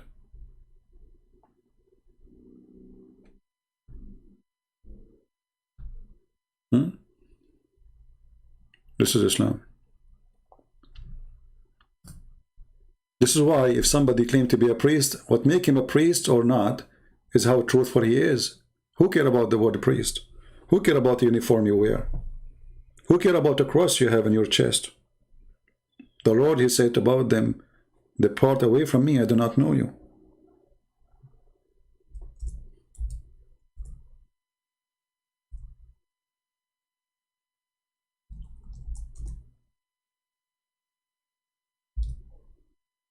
I do not know you.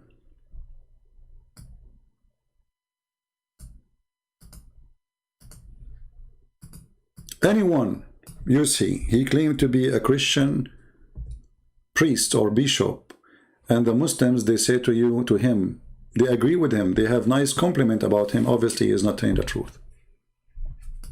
This is why they are giving him compliment, because he's a liar. To know who I am, look who condemned me.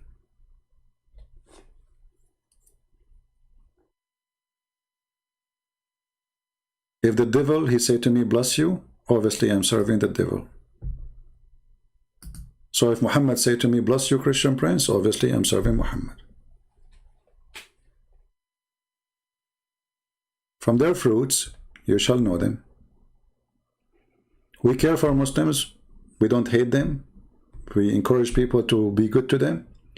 But that is different from not telling the truth about Islam. Telling the truth about religion is different from being good to people. So we should be good to everyone, including the Muslims, Hindus, atheists, everybody. We should be loving to everybody, as the Bible says. But loving to everybody doesn't mean we are loving the teaching of evil. So when a false priest, he come to you and he say things which is absolutely false, he is preaching not the gospel. He is preaching for Shaitan.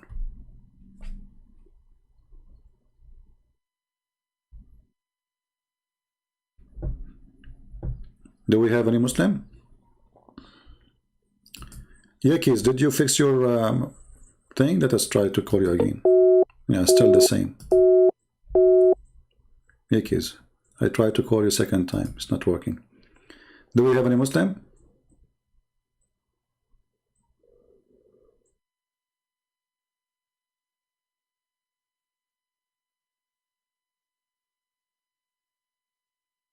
Zahra is saying, stop lying. Zahra, do you know that your prophet, he says, women, they will go to hell, and you have half a brain, and because you have menstruation, you will go to hell?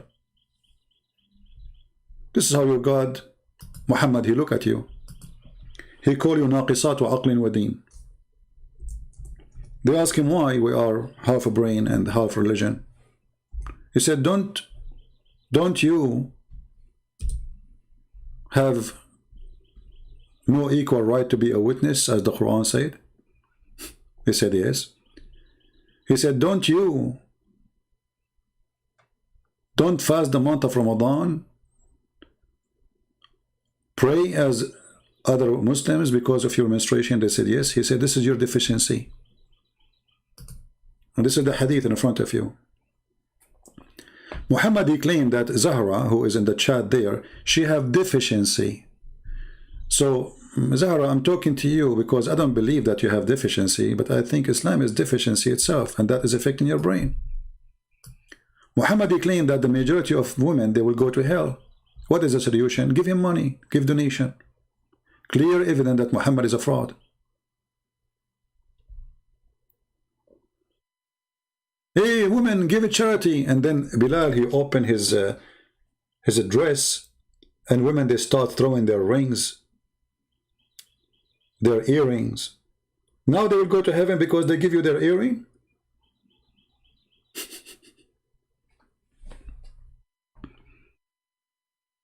You were Shia. Who cares if you were Shia or not? Quran says that you are half a brain. Was Allah Shia too? Have you ever heard of somebody saying that women, they have deficiency in their brain? And how is that to prove? How we prove it? Because she is not equal to be a witness in the court. Two women equal to one man if they agree with the women. If there's no man, this is a man-made religion.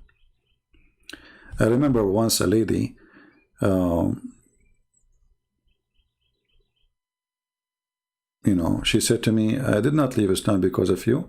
I leave Islam because Islam made by the man for the man. Yes, I mean, you are the one who taught me. Let us see this guy. Yaki is still not working. You are using a storing software, obviously. That's why it's not working. I don't care. Anyway, forget about her. So anyway, do we have any Muslim want to say anything before we go?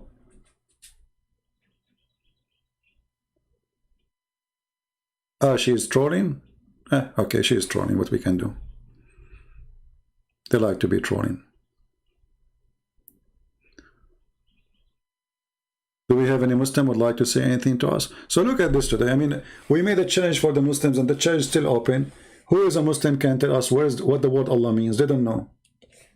They have tons of articles. Everyone is guessing. Allah is diverted from the word ilah. So how you make it a name then? Who told you to make it a name? How it become a name?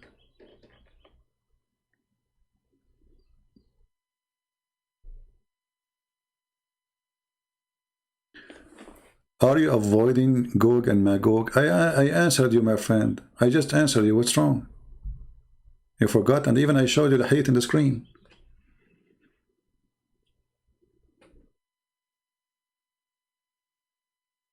What I want to say to you more, I mean, it's obvious that Muhammad is a fraud.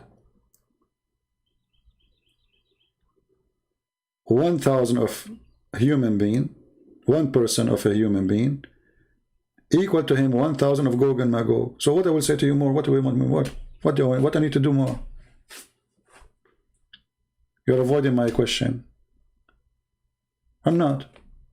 Obviously it's a lie. And they are hiding behind a mountain. Where is that? I mean, they have satellites scanning all the earth. You can go right now to Google Earth. You can put an address of somebody. You will find it in 2 seconds.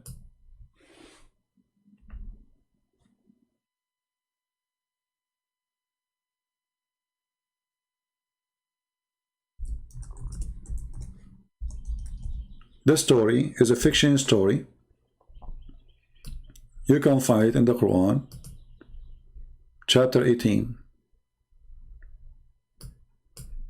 When they say to him, put for us, make a dam between us and those creatures. Stupid story. And the dam is made from what? From iron and copper. By time it should be demolished anyway. Because don't you know that those metals, they rust? They will be demolished. And between 2 mountains, can they climb the mountains? What about airplanes? Can they go around the mountain? And you will say to me, now you did not answer me. So all the talk I did, still I did not answer you? It's a joke. Chapter 18 is one of the clear evidence that Muhammad is nothing but a fairy tale collector story for stories. He's an idiot. Right? I cannot call you for a very simple reason. If you go to Paltalk Help, it says mostly you are using a storing software, not validated. This is why you cannot call me. A guy before you cannot call me anyway. I have to call you. I tried to call you already twice. And I can show you. Here we go. Let me show you. I called you twice, but obviously, see it? And let me call you again. It says out call rejected. You see it? Why? And I send you the link so you can have a new software. And let me call you again. Here we go. In front of your eyes. Hero. You are a hero, huh? Yeah, you are a hero. I wish I can get you for a snack. It says now you are not online.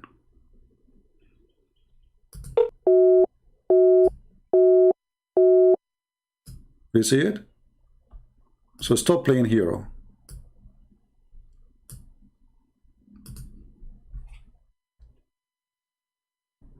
All of you are heroes. Trust me, I will not waste a chance to get a Muslim to call me, because we need a good laugh. Whatever you say is going to be hilarious. We know what you will say. Okay, we have a Muslim.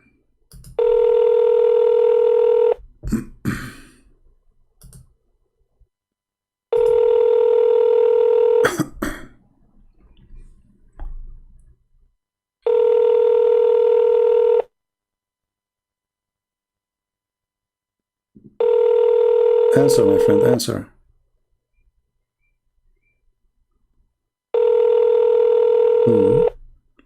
Call me and you will not answer. Hello?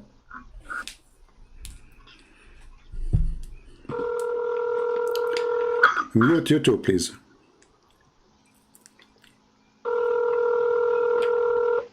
Mute YouTube. Answer, my friend, answer. Can you mute YouTube? And you will not answer. have a delay, you know.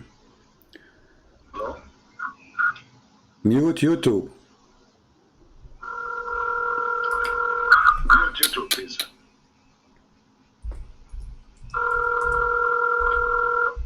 Mute YouTube.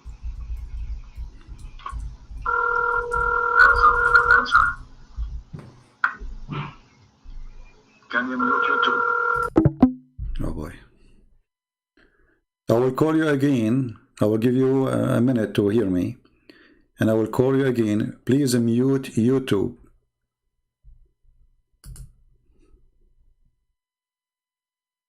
All right? I will call you after a minute. No, Yakis, I want you to call me. I cannot believe that I will not receive your majesty call. You are a genius, man.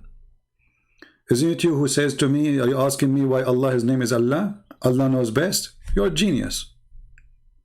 I made you famous already. I put your text in the screen. Are you asking Allah why he called himself Allah? Allah knows best. That's what you said.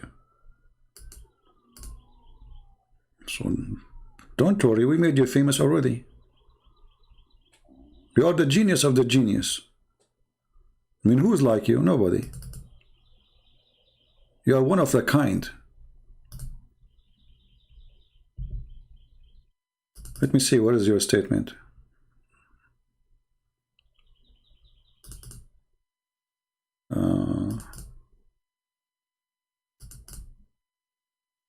Here we go. This is Yaki. Just to show you what we are missing. The Arabian prophet, yes, and the answer, Allah knows what Allah means. This is the guy who wanna debate me. And then he says, I'm not dumb like Christians past to question God, how he looks or what his name mean. This is dumb, guys, to ask what the name of this God we worship, what his name mean. It's dumb. You're being dumb. This is what he said to us. Genius. So already you debated me, my friend, and you won, obviously. I mean, you are a genius, man. I hope your mom, she don't have too many of you. And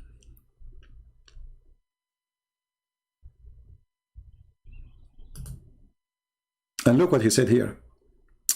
To question how God, how he look, or what name mean, or how he was born, or what he created us. Allah knows all of this. We'll definitely ask him in Jannah, inshallah. You will ask him in Jannah, inshallah. Gog and Magog in my Bible. Well, Gog and Magog is a location, is not people. You are ignorant. That's why we say Muhammad is a thief. He steals things and he adds some spices to it. Go, here we go. I challenge for you. Show me where the story of Gog and Magog in the Bible is speaking about people who hide behind the mountain. And then you will see that you are silly. It's a location.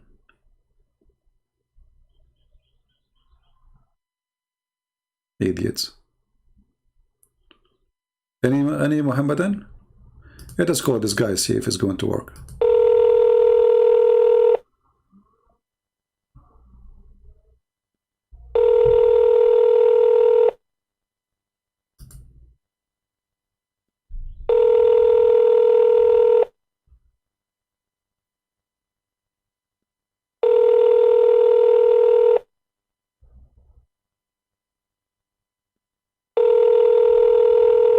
I think this guy, he lives in Afghanistan. His connection is hilarious.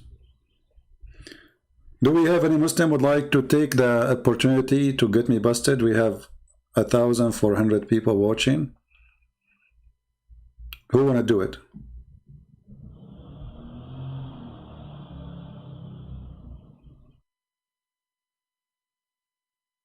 Anyone?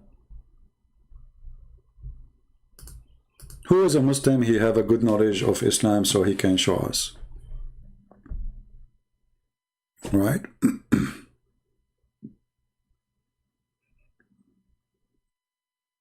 Yeah, we know what John's saying, Zara. You are silly. You are saying like your ex-God.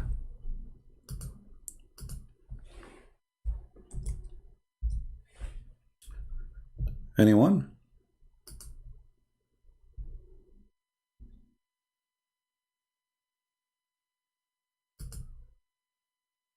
Mayday, Mayday. Any Muslim?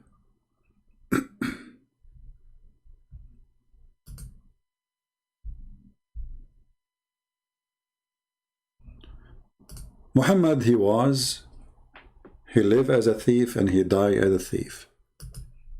He collected from the Jewish tons of stories. Some of it is true and most of it it's a lie. The stories of Gog and Magog is nothing but a legend. And this legend about people hiding behind mountains.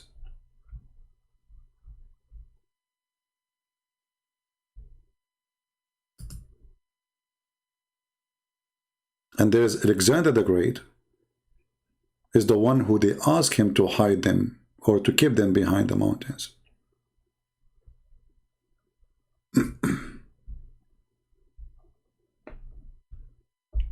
Anyone?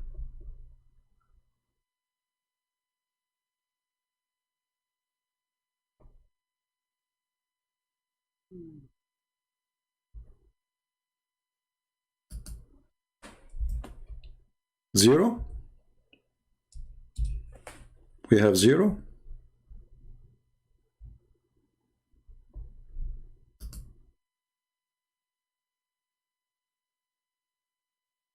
Interesting.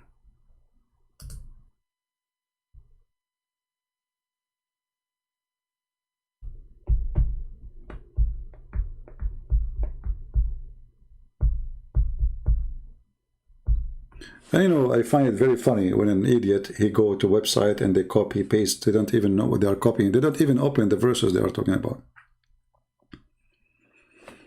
Like this girl.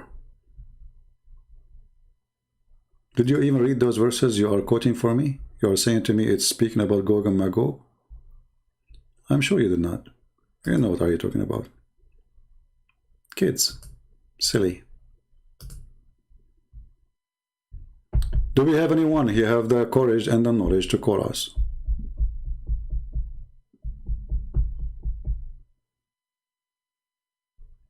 Anyone? Open challenge for the Abdul.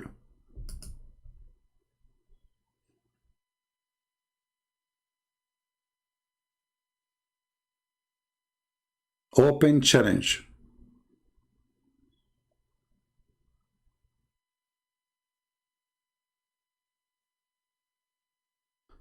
Why you don't bust some prophecies?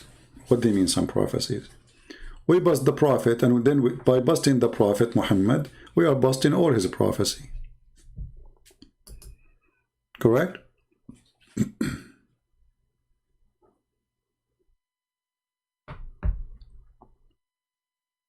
You cut me lying? What? How you cut me lying? By quoting John 20?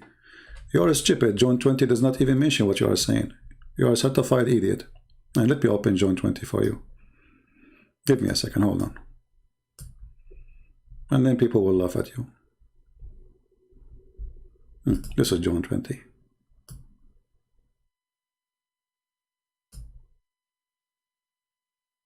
You said from 7 to 10, right?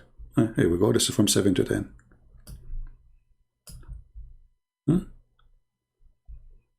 Read it. Stupidity is amazing. Certified idiot. Do you want me to play for you the chapter too? I can play it for you. It's my pleasure to play the gospel. John 20. The first day of the week cometh Mary Magdalene early, when it was yet dark, unto the sepulchre, and seeth the stone taken away from the sepulchre. Then she runneth, and cometh to Simon Peter, and to the other disciple whom Jesus loved, and saith unto them, They have taken away the Lord out of the sepulchre, and we know not where they have laid him. Peter therefore went forth, and that other disciple, and came to the sepulchre. So they ran both together, and the other disciple did outrun Peter, and came first to the sepulchre. And he, stooping down and looking in, saw the linen clothes lying. Yet went he not in. Then cometh Simon Peter following him, and went into the sepulchre, and seeth the linen clothes lie, and the napkin that was about his head not lying with the linen clothes, but wrapped together in a place by itself. Then went in also that other disciple which came first to the sepulchre, and he saw, and believed. Okay. For as yet they knew. So, this is John 20, the one you asked me to read, from chapter 7 to chapter 10. Idiot. You don't even know how to quote a verse from the Bible, maybe. Do we have any Muslim who would like to say anything?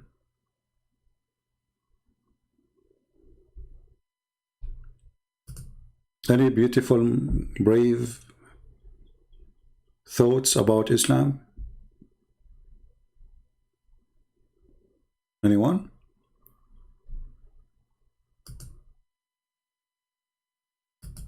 Followers of the prophet of Gog and Magog behind two mountains? A guy whose name is Zulqarnain, the guy with the two horns. Even the name is weird. All of us, we know that the Roman, they used to wear a hat, have two horns. And there's a Syrian, he's a Syrian, not a Syrian writer. He wrote a book, a fiction book, about a man with the two horns, which is Alexander the Great.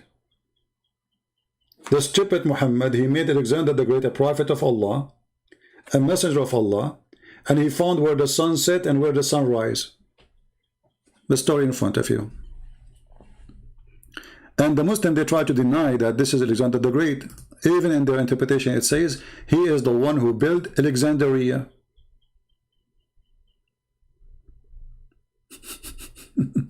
Question, who is the one who built Alexandria? Brother, it's not Alexander the Great. So why it's called Alexandria?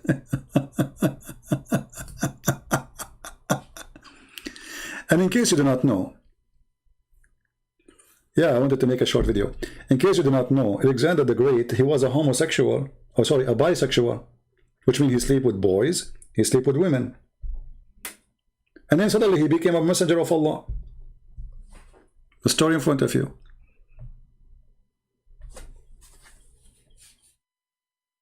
Gog and Magog. He found where the sun set. And when the Muslim, they say, no, brother, this is how he thought, brother. He thought, like when you go to the ocean, brother, it says that, like, you know, don't you see the sun go in the water, brother? The one who's talking is Allah. And he did not say he thought. He says, wajadaha, he found it. He found it. Allah is talking, not him. Allah reporting what he found. So he found it sitting in a spring, not an ocean.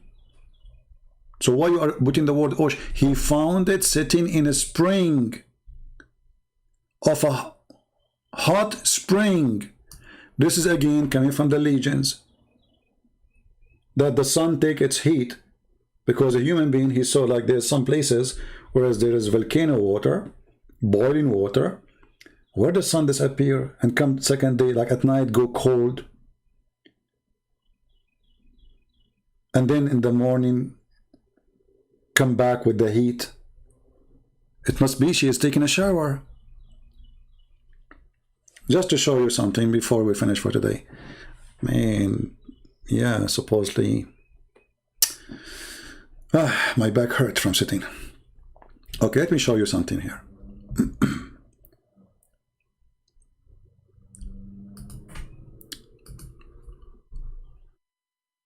Oh boy.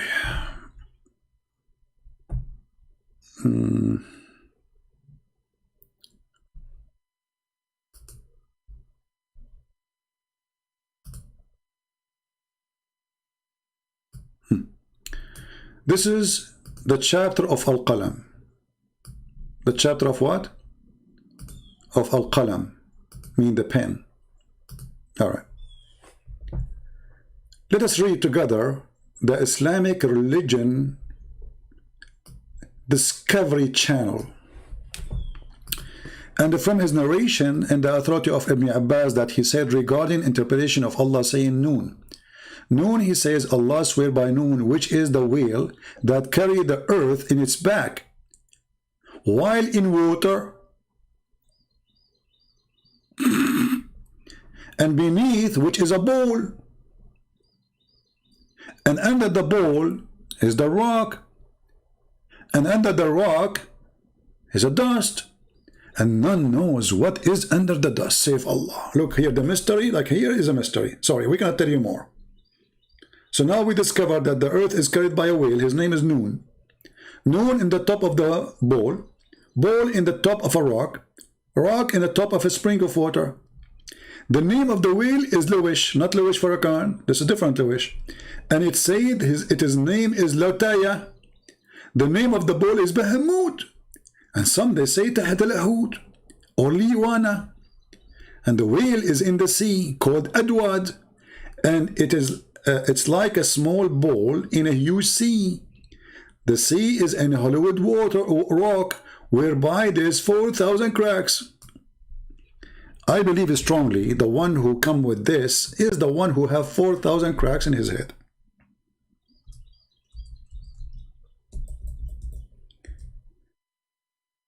If you go and search right now in Google, you will find that many before they used to believe that ball is carrying the earth. And even they believe the reason we have earthquake because the ball is getting tired and he move the earth from one horn to the other.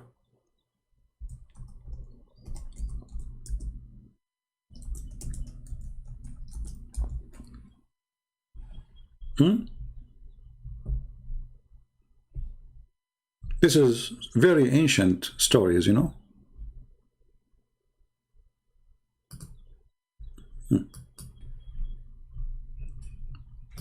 And even the Muslims, they have a drawing for this. Look at this.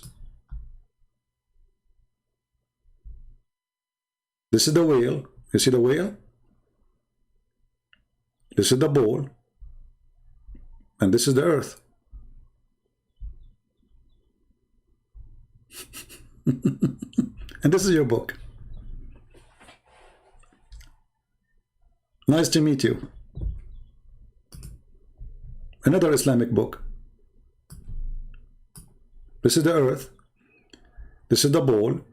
This is the whale. And this is the dish of the water.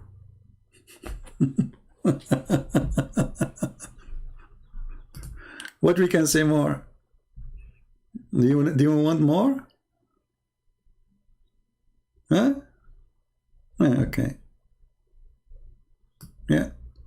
And then they make 1,000 videos, million videos about scientific miracles of the Quran, brother. Yeah, the Quran is full of scientific. Come on. Right, you know? Christine, you cannot call me, sorry. I take calls only from Muslims, not from Christians. Only Muslims. All right? So I'm truly convinced now that the Quran is a book of science and Muslims, they knew what they are talking about. And I invite you all to believe, otherwise Bahamut, even Allah have a dog, Muhammad, he said.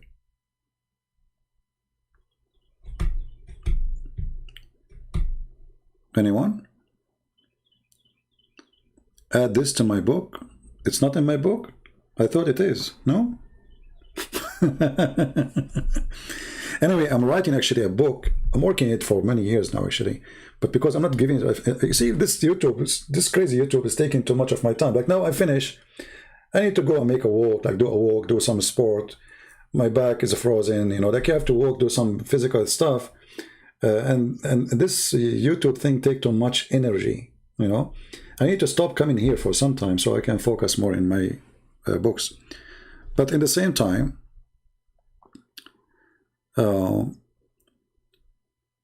I know that people, they need me here. And I feel guilty if I don't come. Otherwise, I just told you I'm not going to make a long video. I just said yesterday, today I said I will not make it long. When I started, right? I will not make it long. And here we go. But because I have too much passionate to serve and to help, you know, I find myself drowned into staying longer. More questions come, more questions come.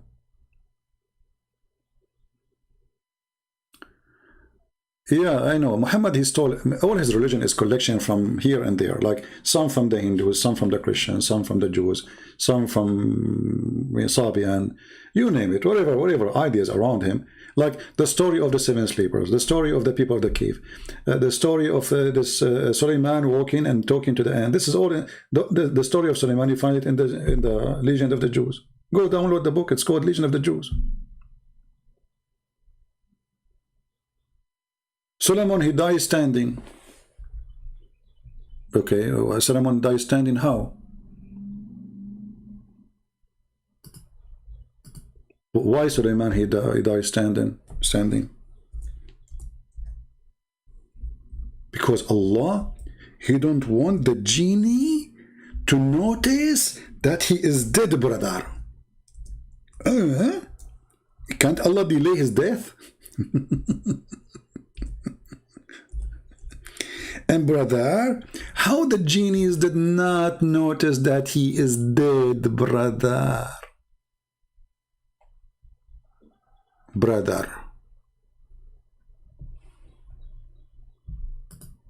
He died holding a stick, brother. So now if I hold a stick and I die, I will be standing even if I die?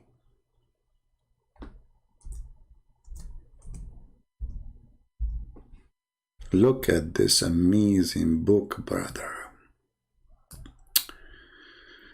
And here, by the way, what make it more horrible, this is Quran, this is not tafsir. I mean, it's so clear.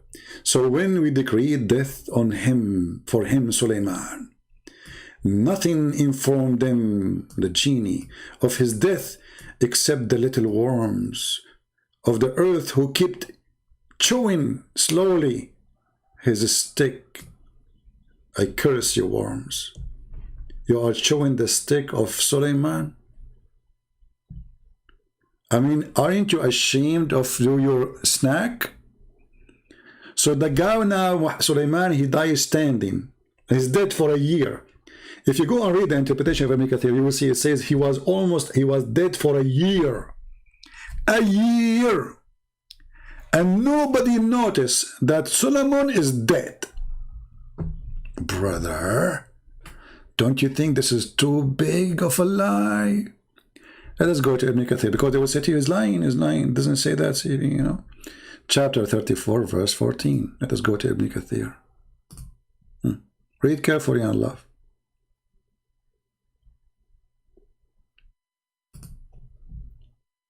Don't mention names of kids on my channel. Bring men to me. Men only. They are kids. This is Ibn Kathir. This is not a Christian prince saying this is. I have nothing to do with it, you know. I'm just showing you what Muslims believe. Read carefully. Where is the story? We chose the wrong verse. Hold on.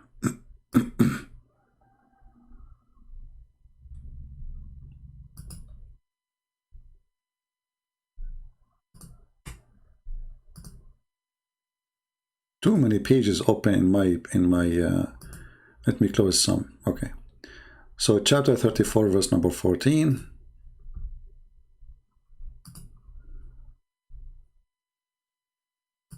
Read and laugh. Again, this is not Christian Prince, this is Ibn Kathir. They're big potato, big fat liar.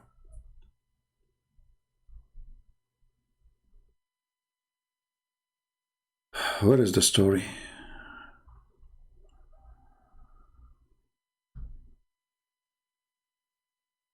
Like what? Hold on. I don't want to hurt your eyes.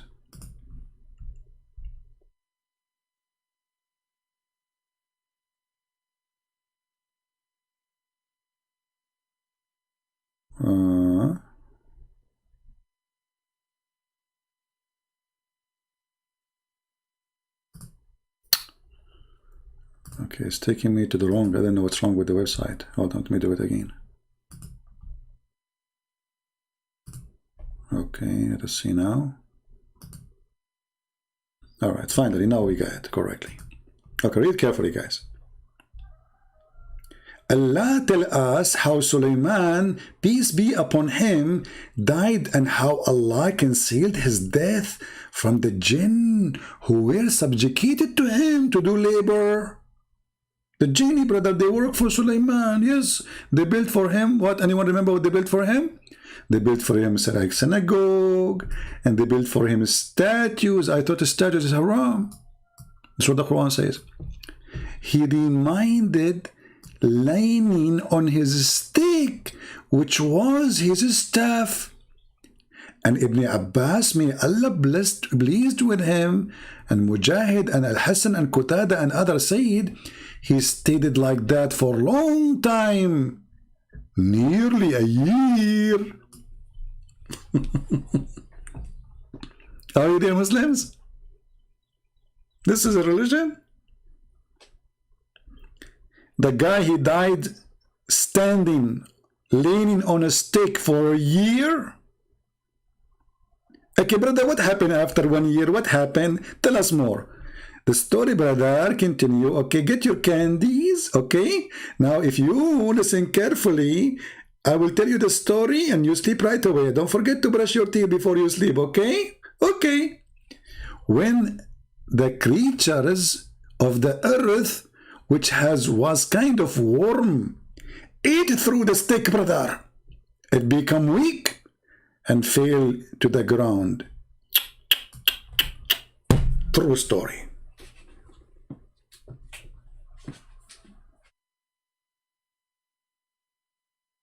I know many people, they die holding a stick. I'm going to open my chat and I will die right now holding a stick, and you people, you think I am here for the community. I will open your camera too. And nobody will notice I'm dead.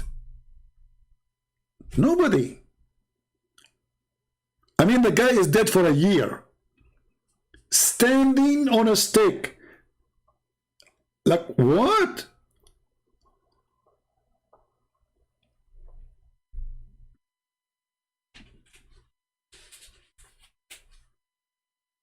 And then those little worm. Why you don't get a treated piece of wood from Home Depot, you idiot? So the worm will not. And why you are eating? Why Solomon is using a wood stick? Use gold. Will not rust, and the worm will not eat it. And then he will stand until now. So the guy is a king. He have an army. He have ministers. He have wives. He have servants. He need to eat. Nobody noticed that the king is dead because he was standing. You go to the room. Your Majesty, do you want to eat? He don't answer. He's doing yoga. His wife, honey, look at this new clothes I dressed for you. Honey. Oh, he's doing yoga. Okay. She comes second day. Honey, look, I got a bikini for you. He's not answering. Okay. A week after. He's not answering. Honey, are you striking or something? You don't want to eat? Honey, don't you feel like you want to go to the bathroom? You are standing there forever.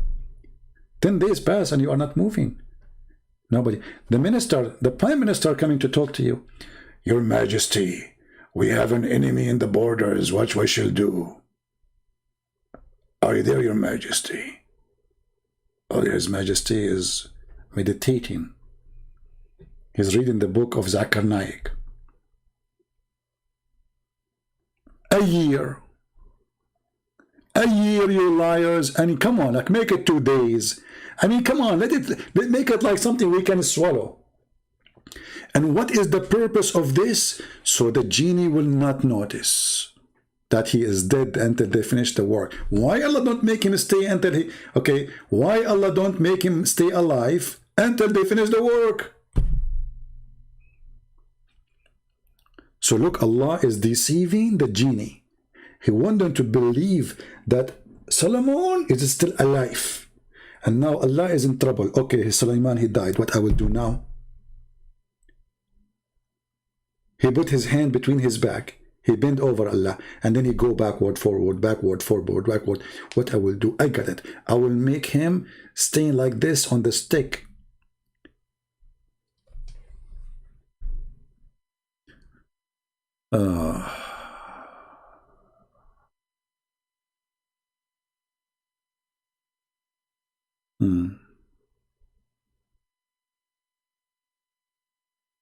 Any Muslim?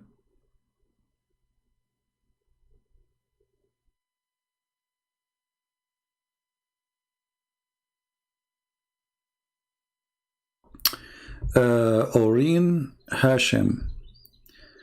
My friend, I mean, any verse you quote for me. Why you don't call me Hashim so we can laugh together?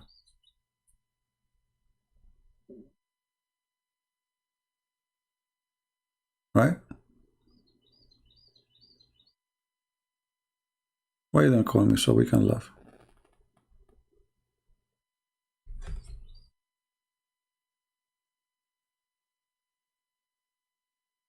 Any Muslim would like to call me right now and show me something scientific in the Quran, I will be happy to take your call immediately, even though I'm here for many hours. Who want to do that?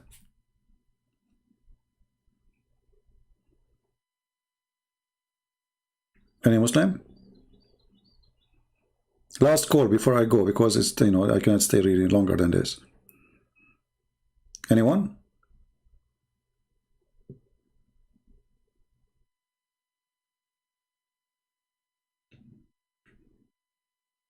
Somebody said that he tried to find me in Patreon, and there's many Christian prince. That's not true, my friend.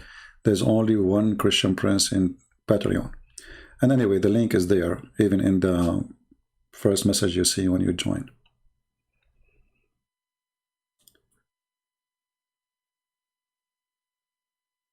Anyone? All right. So I want to say thank you guys for being here. I hope that the Muslims, they see that you Muslims do not know what you worship, who is your God. You have nothing but a bunch of fiction stories. Is put together, and they are not like they are not even in harmony together. They are a collection of silly stuff. If you read any chapter in the Quran, you will find that there is no connection between those stories. I mean, what this is about? Genie in the bottle. The Ring of Solomon. Do you know the story of the Ring of Solomon? I don't want. If I start talking about it, I will stay until tomorrow. But just to make it simple, according to Muslims, when Sulaiman he went to the bathroom, he gave his wife Jarada, which means Lactos, he gave her his ring because it's haram to take the ring of Allah to the bathroom. Come on, you cannot take the ring of Allah to the bathroom, poo-poo? No way. So he gave her he gave the ring to Jarada. Then Shaitan, brother, he came and he made himself look like Solomon.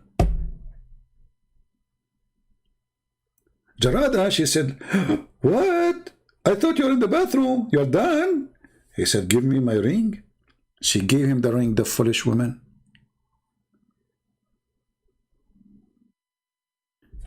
The Shaitan, he put the ring in his hand, and right away he became the king.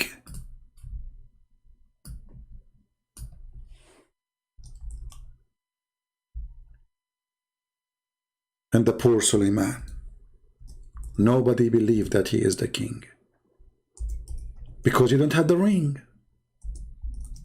And the one who have the ring is the Lord of the Ring. And now we knew where the movie The Lord of the Ring is coming from. The Lord of the Ring.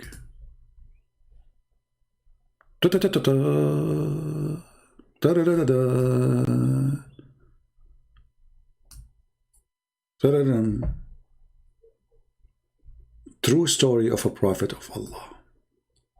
And then, brother, after Suleiman, he was kicked from the palace and Shaitan became the king because he got the ring. He started having sex with the wives of Suleiman. And brother, Shaitan is so good in boom boom. The women, they noticed that their husband is not like before. He never had enough of boom boom. So they went to the elders and they told them, the King Solomon is act weird. He's so good in bed. And this is how they decide that this is cannot be the true Solomon from his penis, brother. See, this is what happens if you have an extra powerful penis. I mean, this guy, he looked like Solomon. He have the ring of Solomon, but his penis, brother, doesn't act like Solomon. So they got him busted. And they call the soldiers. The penis of Solomon is not the same as the penis of Solomon. We got him busted. It's so powerful. There's no way that this is the Prophet Solomon. Solomon, he heard, sorry, the fake Solomon Shaitan, he heard that they got him busted. So he decided to run away. And he threw the ring in the ocean. And then, brother, look Allah how he function, Allah, alhamdulillah. Solomon, he was working as a putter next to the sea. He saw a guy who bought some fish. He told him, let me carry it for you, because now Solomon, the real Solomon, became homeless. So, you know, the king came from the king. He's not a king no more. Poor guy.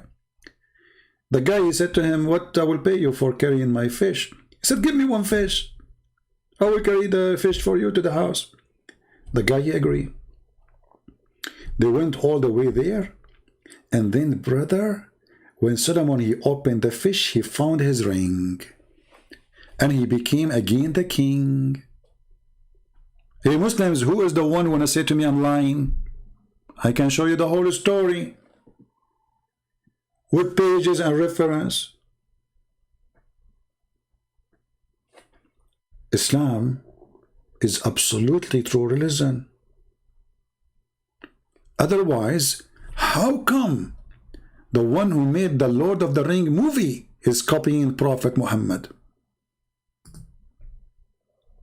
Can you explain that to me? For sure, we cannot.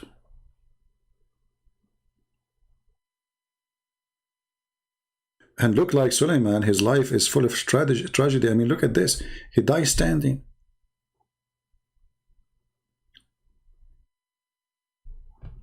I want to die eating cake.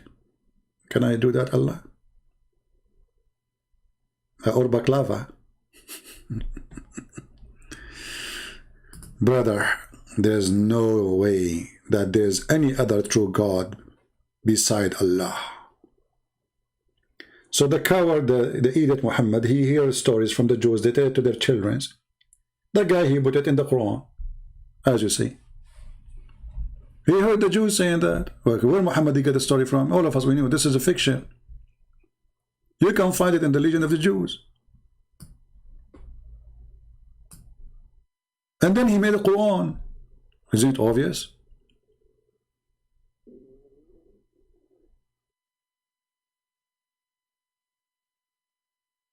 I know, like each one of you who want to die doing something, depending on who you are, but obviously it's not good to die as a king who loved by Allah, because you will die standing, you know. And the genies are making statues for, I thought statues is haram, adultery. Adultery, brother. Is it Prophet Muhammad who destroyed the idols? So how Allah he ordered Sulaiman to build a synagogue with the statues? Now, I have a challenge, is not to go live on air tomorrow. Guys, do you think I can make this challenge to myself to resist the temptation? The problem is the Muslim, they made comment, and those comments, they kill me. Like, I cannot go, like I want to go talk about it, you know, like I'm not, maybe I should not, I would try my best not to read those comments. It's hard, really hard. It is really hard. So I'm going to fight it, you know. Everybody get tempted by something. I get tempted by, you know. Oh boy. Anyway, and by the way, I just order, in case you do not know, I order a stick from Amazon.com.Allah, and I order a stick made from aluminium, Because I don't want to die, and then those stupid worms eat my steak, and then Muslim, they knew I am dead a year ago, and like they will find out that I am alive, but I'm dead. I'm not going to let that happen to me. I learned the lesson from Solomon. I will go live holding the steak all the time, made it from aluminium. I die standing. And I will be standing forever. And nobody will notice. Nobody. You will not smell or decay and your body fall apart and your body start farting after you die. Nobody will notice, brother. Because we are holding a stake, brother.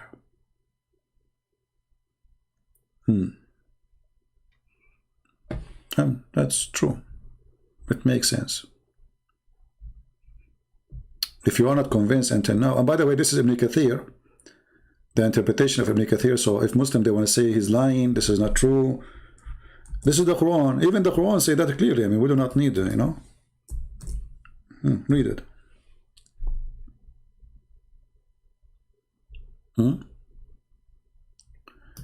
Yeah, I will try not to come tomorrow. I will try, but I cannot promise you, you know. I wish. Actually, I'm going to take a vacation, and I'm going to go to the mountains where there's no internet. This is the only way I can stay away from you guys. I know you hate me and you want to get rid of me. It's okay. I understand the situation. You know, I don't blame you at all. So I'm going to take, I will go to the mountains and stay there for maybe a few weeks.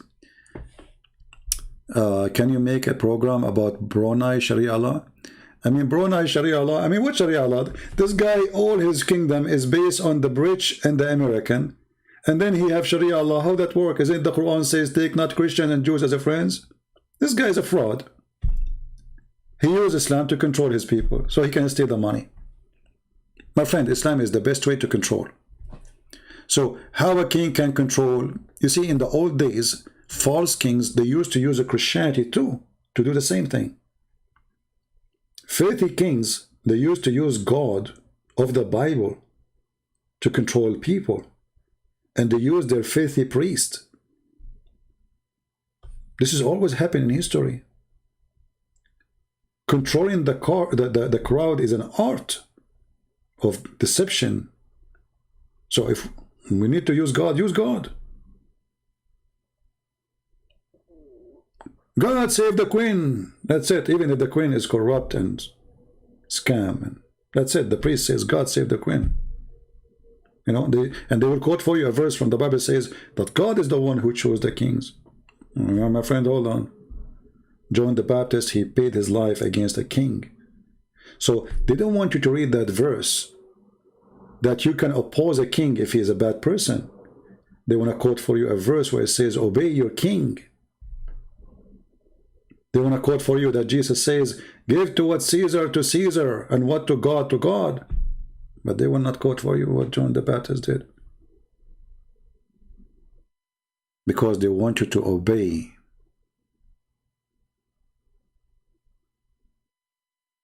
Not to oppose. They use God, those fraud priests, the same as the fraud Muhammad. The devil, my friend, he changed his uniform, but he never changed inside. This is why the Lord, he warned us, he says, be aware of false teachers and false prophets who come to you in the clothes of a sheep, but they are wolves. They are wolves.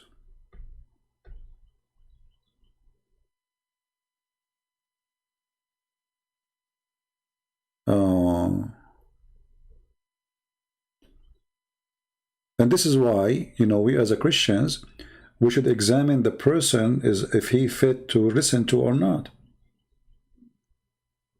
If you go to most, sadly, you know, most of those who teach in churches today, they avoid the most important topics in order to keep their job.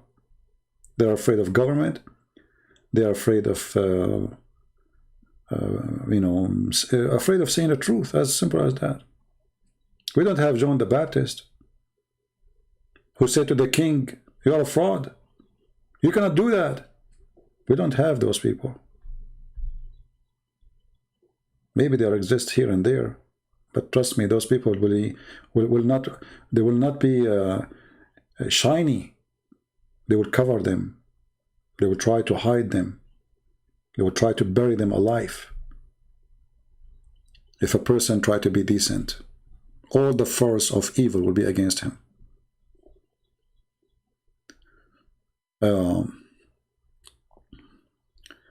So this is why the Lord, he says, from their fruits you shall know them. And this is how you know if a priest, he is a priest of the Lord, or he is a priest of the devil. And there's many of them are the priests of the devil, sadly. So I want to say thank you guys for being here. May the Lord bless you. I don't know if I will come tomorrow again or not, but if I come, sorry for you. And what I can do, you know. Love you all, and I'm really grateful for having every and single one of you, and I appreciate those who download my videos. And I heard bad news about people flogging the videos of my video because simply download the video of my video from them. My friend, if you add a subtitle to the video, it does not make it yours. And if you are a servant of God, then you should be asking people to download the video from you.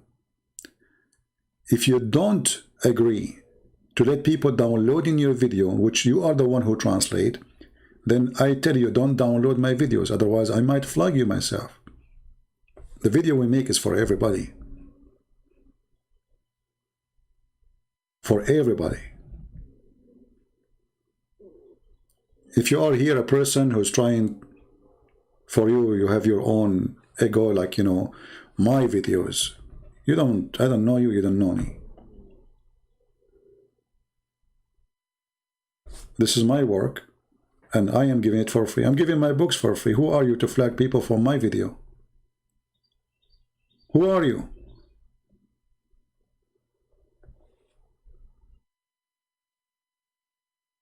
This is why we say there's people, they are Christian by names, and there's Christians who really, they believe in Christ.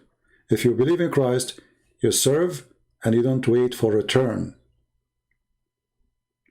You don't wait for people even to subscribe to you. You are doing it because you believe it's true. It is good to do. Not because you believe there is something will come back to you from it. So be a servant. The Lord, he says, you cannot be a master unless you become a servant. Be Christian. Don't worship the word me. Let your brother download the video. Encourage him to do it. And if you want people to know about your channel, make a logo, put your etc. So whoever copied the video, still he can see it's yours. It's you who add subtitle. Let us be good as our Lord, he asks us to do. Be holy like your Father. Thank you. God bless you, and see you soon again. Christ is Lord. Islam is false, and we prove it every day. Take care.